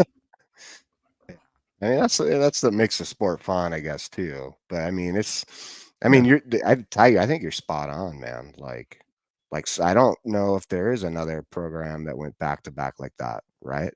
Like, as far as honestly, how can you compare any other? How can you compare? Like, Nick Saban's the greatest coach of all time. Like, there's not even an argument there. Like, he's the greatest college football coach of all time. So this is different than I think what you would ever see or have ever seen throughout, I guess, that time frame. I think we'd probably have to really dig in the history books, and I don't know it well enough to see if there was something similar. You know what I mean? Back in the day. I mean, I'm talking like early time, like when college football was coming out. 20% there, Jimmy. Everybody's fringe. Yeah. I think that's not even just a Bama thing. The reason why Oklahoma is such a great fan base is there are commonalities between blue blood fans. Mm-hmm. Right? Every blue blood program has fans that are absolutely delusional. And that's amazing. That's amazing. Like, that's what you want to see, right? Every blue blood program has that same thing, right? Like, there are people, Kim, that still think that Brent Venables should be fired. And it's just like, how could you think that? Like, he didn't inherit something good. And he's doing great. So I hear you, right? Expectations in Bama are massive, but, like, I don't think that, one, it's lucky that, I'll say this, every blue blood and every college fan is lucky that or every blue blood and every college team is lucky that the fans don't make the decisions. You know what I mean? Like, that's where I don't think it matters what the fan response is. But, gentlemen, we have been on here for 2 hours and 11 minutes. Ty, can I say something before we get out of here? Really 100%. Quickly. I'll make it quick too. Above, and shout out to Coach Carl too, man. I ain't even see you, Coach. What's up with you, Coach? How you doing, man? Good to see you in here, brother. Some fans above, it's been a while ago, so it's probably too far to scroll back, was talking about recruiting, and that's what I was talking about, being Sabanized. As a guy that just recently coached high school ball. Listen, man, really quickly, guys. If you're a regular fan, please listen to me. Gone are the days of scouting kids solely through Huddle, right? That is over with, man. Solely through Huddle. Listen, the rise of, like, digital platforms, online profiles, communication tools, recruiting databases now is totally different. You have recruiting software, man. You actually have next gen recruiting software called I think it's Arms and Whistle, right? These are recruiting databases. Look them up, right? You have to understand it's so much different. It's different now, that the recruiting is not just scouting a kid on his Huddle and letting it be that. You got compliance and regulation, which always been there, but it's a big thing now. Social media and branding, it's a big thing now. So you got all these different things that it's a young man's game, man. I guess what I'm trying to say. It's a young man's game, and the older guys like Mac Brown and Brian Kelly that are still around, believe me, they have younger people that's under them that are performing all this stuff, right? Databases with recruiting, whistle, look up arms and look up whistle, technology, just strictly for that kind of thing. Recruiting is a whole different thing now, guys, right? And Coach Saban's mystique allowed him to not have to really take part in it, right? It's Coach Saban. Like this, when this dude come to your high school, he don't have to broadcast it on social media like most coaches do. When Coach Saban pull up, the damn school will take a pause for him. This kid, I know personally, when Coach Saban come to a school, they stop class just so everybody can get a view of him, right? So when you're like that and you're this huge entity over college football, you don't really have to do what every other coach does. Now, Kirby's getting to that point. He's getting there. But Coach Saban is more than just a college football coach. When you get word that Coach Saban's coming, it's an event, guys. It's an event at your high school that day. So recruits know that. But your average coach that don't have that mystique and bravado and following, they got to do it the old-fashioned way, man. You got to hire people for these graphics. You got to hire people to get on arms and whistle and technological databases for recruiting and sending out these. You used to send a kid a little postcard telling them we recruit you, right? You remember, Jake? That's it. Now you got a whole – go ask Hayes Fawcett what you have nowadays. Jeez. Right? So understand the change Coach Saban understood is necessary. It's necessary at some point, or you will fall behind. Even Alabama, you got to change with the times, guys, or get left behind. And that's just the harsh reality, no matter how good we've done in the past, right? And finally, when you see guys taking shots at Alabama, don't think that it's a they hate us and that's just it. No, these guys were throwing fiestas when Coach Saban retired. I mean, real live fiestas. Like they were having parties. Yes, they were. Thank you. Yes, Thank you. They were having fiestas. Ty just said it. Jason just said it. When Coach Saban retired. So it pains them except for the folks in T-Town. Yeah. So it pains them, guys, when you see Alabama still being able to do some of the things that we've always done. There is no bridge falling. There is no house crumbling. No, you change your style, reel these younger kids in to make them see that the program is still the program, and you put your spin on it. This is why DeBoer had 300 recruits on campus in the first week. This is why. This is why they had cameras out there. This is why the coaches had their cell phones up looking, talking to them. What better recruiting tool is it than word of mouth? Let's get the message out there. And it's working, guys. It's working. Yeah. Where are they ranked right now? 3rd? Yeah. Jeez.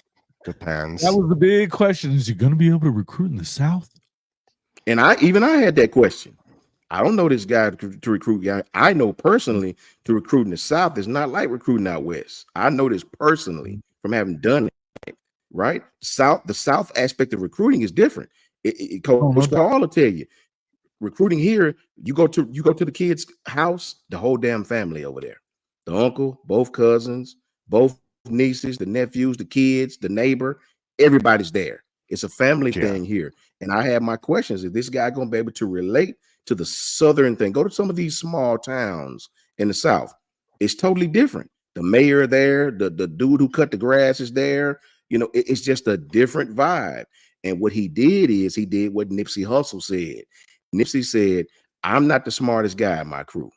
I go out and I get other people that's smarter than me, which helps me. He went out and he surrounded himself with guys who've been head coaches, with guys who have ties to different parts of the country, guys that understood the Southern aspect, the Midwest aspect, the West Coast aspect, and you put them all on one staff and you shake them up like a pot of gumbo. Hence, Alabama still here. Hence the panic from all our haters. And I personally love it. Love it. Love it. Jance wanted to give you the last word before we got out of here. Yeah, man. I'll just say this, right? For the most part, I'll just say this because I got people hitting me up, and like I said, I don't want to change the subject. I just got people hitting me up talking about Lincoln, and it's bad. It's very bad what's happening from a recruiting standpoint. Yeah, it's a lot of relationships have broken. Coach Sean can attest to this. What happens if you go into families' homes, or what happens if you any slight disrespect any sort of coaches, or if the coaches feel that they are kind of disrespected and kind of that you're wasting their time, how that will actually affect the kids. It will affect everything. It's a fact. It's bad what's happening right now. We'll see, man. Well, all I'm gonna say is, man, we'll see if they can bounce back, because right now they are not in a good spot. That's all I gotta say with that. They are just not in a good spot. And I don't think it's going to get much better. It's not going to get much better. It's tough for him. And are you going to lose Julian Lewis too now? Oh yeah, he's gone. Where do you think he goes? There's plenty of places that want him, but it's not even about the fact that where he goes. It doesn't even. It's where he isn't going to go, and that's They dropped from what, third or fourth to 18th already, and it's just going to get worse. And they expect more than that at USC. Yeah, he's probably going to Auburn. I've been hearing that a lot. USC could slide all the way down to the 30s. It's possible they may be in the 30s by the end of or at least in the 40s by the end of the season. They finished it in 18th or 19th in the last cycle too. I mean, that's not okay at SC. And you're not even getting the guys in California. Yeah. This is a problem. It's a definite problem. But we had talked about this before too, Jake, where we were saying last week, we were like, look, if they go out there and go 7-5 this year, it wasn't going to stick anyway. We were talking about this, but we didn't realize it was coming this quick. But you could tell that, just the fact of to get those kids from the South and that are not used to the cold. And then if you see that what's going on out there that isn't right, it wasn't going to work out good. Mm-hmm. I mean, that's the truth. I mean, I saw that. Where Isaiah Gibson, where's he at though? He's going to the Oklahoma deal, but apparently he's not. That's right. He's coming off of the Ohio State visit, and a crystal ball was just put in for Justice Terry to Georgia. Yeah. Okay. So I mean, listen, he's in Bama. Hopefully, Bama and Coach Roach can do what they do, right? Make it interesting, but he's from Georgia. Georgia has wanted him for a while. And we always knew that was going to be an uphill battle trying to get him out of Georgia. Even when he was committed to USC, I think everybody was still like, Georgia's the team to beat there. And that's wild to be talking about a kid committed somewhere. And you're like, no, if we want to get that commitment, we got to beat Georgia. We're not worried about USC. We got to beat Georgia. Well, Coach Sean said it really well the other night. He said it, man, when Kirby puts his mind to it and Georgia puts their mind to it, that they don't want this kid getting out of the state. Good luck. That's a fact, man. It's a fact. Yeah, and luckily Georgia's so darn talented in state. Yeah, listen, you can recruit very well. When you keep putting those guys on the defensive line in the first round of the draft, it tends to work out for you. Yeah, I mean that's kind of what they're known for. Coach I, what's going on? Fanatic Sports Network, man, awesome. I missed getting on with you guys the other night, but I'll tell you, it is quite interesting. Like from a Georgia standpoint, that's why I think I'm rooting hard for Bama to win in some of these areas with. That's real. Brent Venables is crazy, man. Yeah, he's crazy. He's dude. But that's why I guess. Yeah, Brent. They're offering a hey, listen, they may have to offer some sort of sacrifice. Something's gonna have to happen, man. Something's wrong. Well, it is the West Coast. You never know what the hell goes on out here. But thank you for the $10. Yeah, from what's up? But man, I'll tell you, like some of these like recruiting wins on the D line, and honestly, for this year, why that game versus versus Georgia, because we've all brought up like our favorite games. And I'll tell you, man, Coach Al, what's going on? Coach Al. That Georgia game is huge. Yeah, huge circle from it. a recruiting. It is so big from a recruiting standpoint. Like, and again, it's been brought up. You could potentially see Georgia 3 times this year. I didn't even think about that. That was brought up by the first lady over on Jason's show when we were all on. The first lady. Like that's wild to think Shelby. about. Yeah, man, crazy. Crazy. All right, gentlemen, we're going to go around the table, let everybody know where they can find all of your great content. We're just going to go straight down the line. Jason Watkins, Hall of Fame college football with Jason and the coach. You said straight down the line. I'm just looking straight down the line.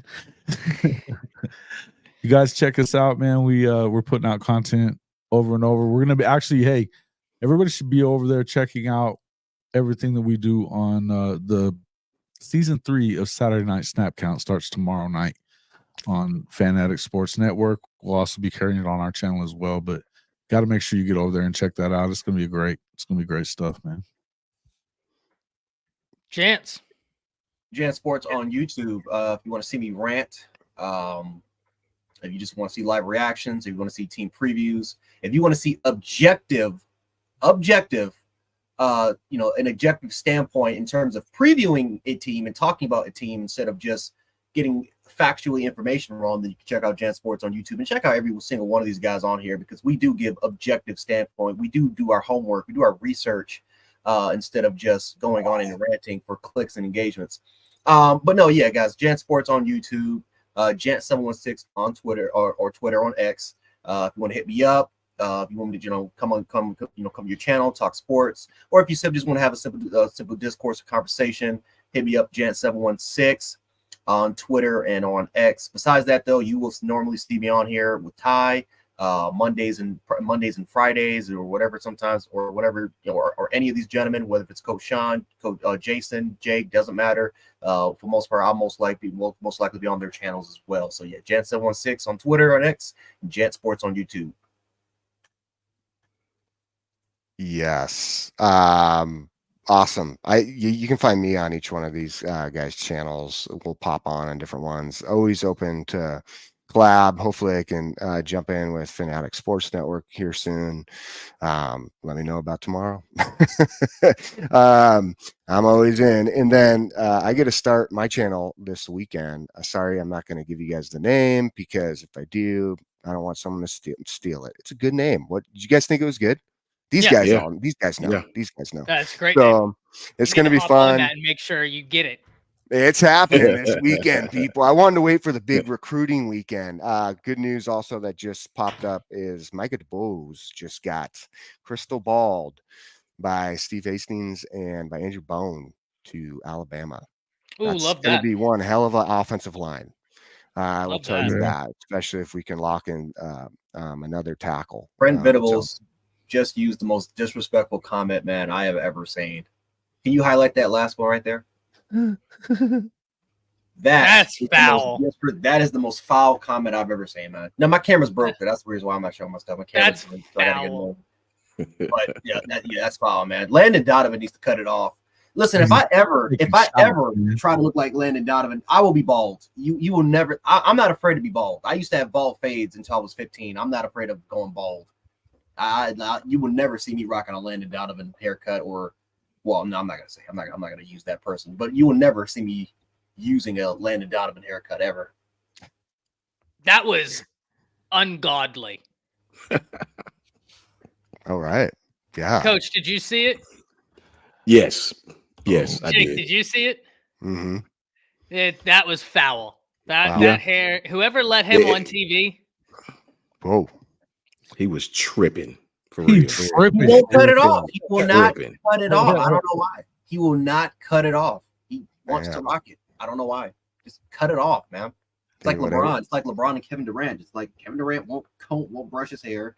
LeBron's hair, he just keeps getting those. He's going to Turkey to get those hair transplants. Dude, you got to cut it off, man. It's all right. Let it go. Let it go. Let it roll, dude. That's what I'm gonna have to do someday. It's just the way it works. But no, and then just hit me up. Coach Follow Sean. me on Twitter. Woohoo! Follow on Twitter and go from there. It's going to be a good time, man. I can't wait. I'm excited. So, And last but certainly not least, the one, the only, Coach Sean, where can they find all your great stuff? You definitely can find me at JMHO. That's just my humble opinion on YouTube. JMHO Sports Talk on Twitter and YouTube. Right. Shout out to Brinsky. Shout out to Coach Smoot. Shout out to my 3 J's, Jans, Jason, and Jake. Right. Shout out to the host himself, man, for putting this together. Ty is freaking awesome, as we already know. A big thank you to him. Follow all these guys. Great channels, man.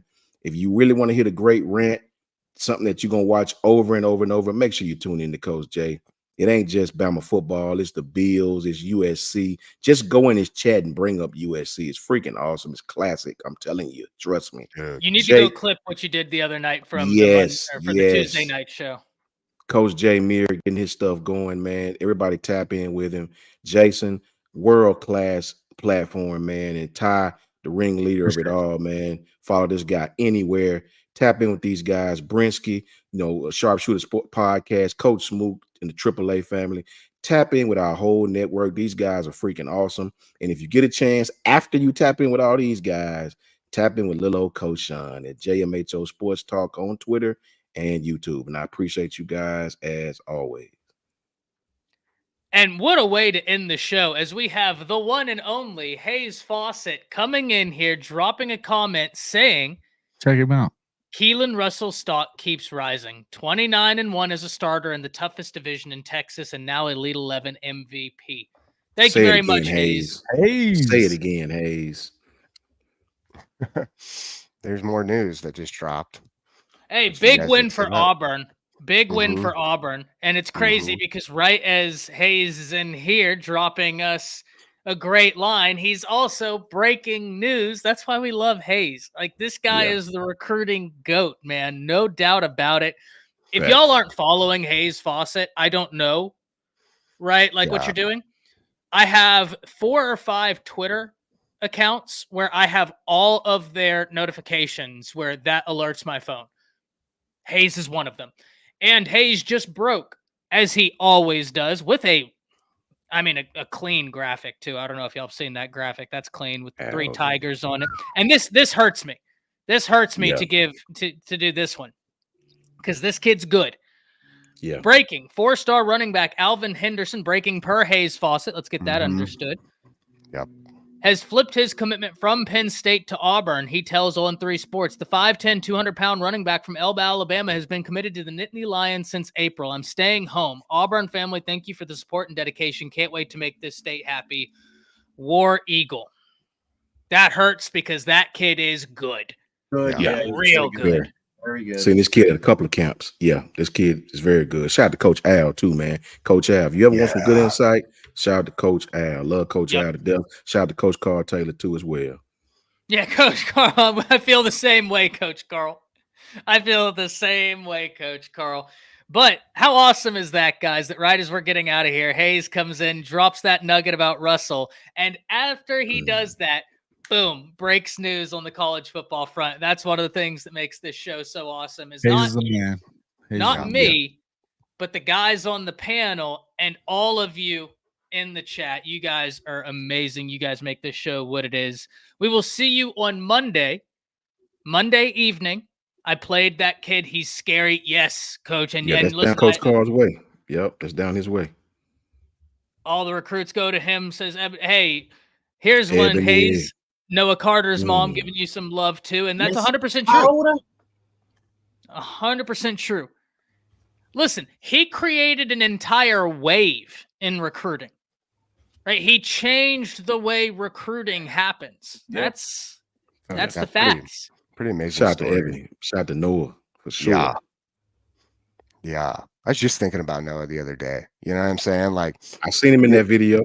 Yeah, man. Like, it's such a cool experience for him. And, to come from, like Arizona, but also be committed to Washington and have the opportunity to now come to Bama and what he's going to do. I mean, there's a lot, man. I'm really rooting for him. I know he's going to have some great success. It's exciting times, man. Exciting times. Sure. Great times. Is Hayes just SEC? No, Hayes is college football. Yeah.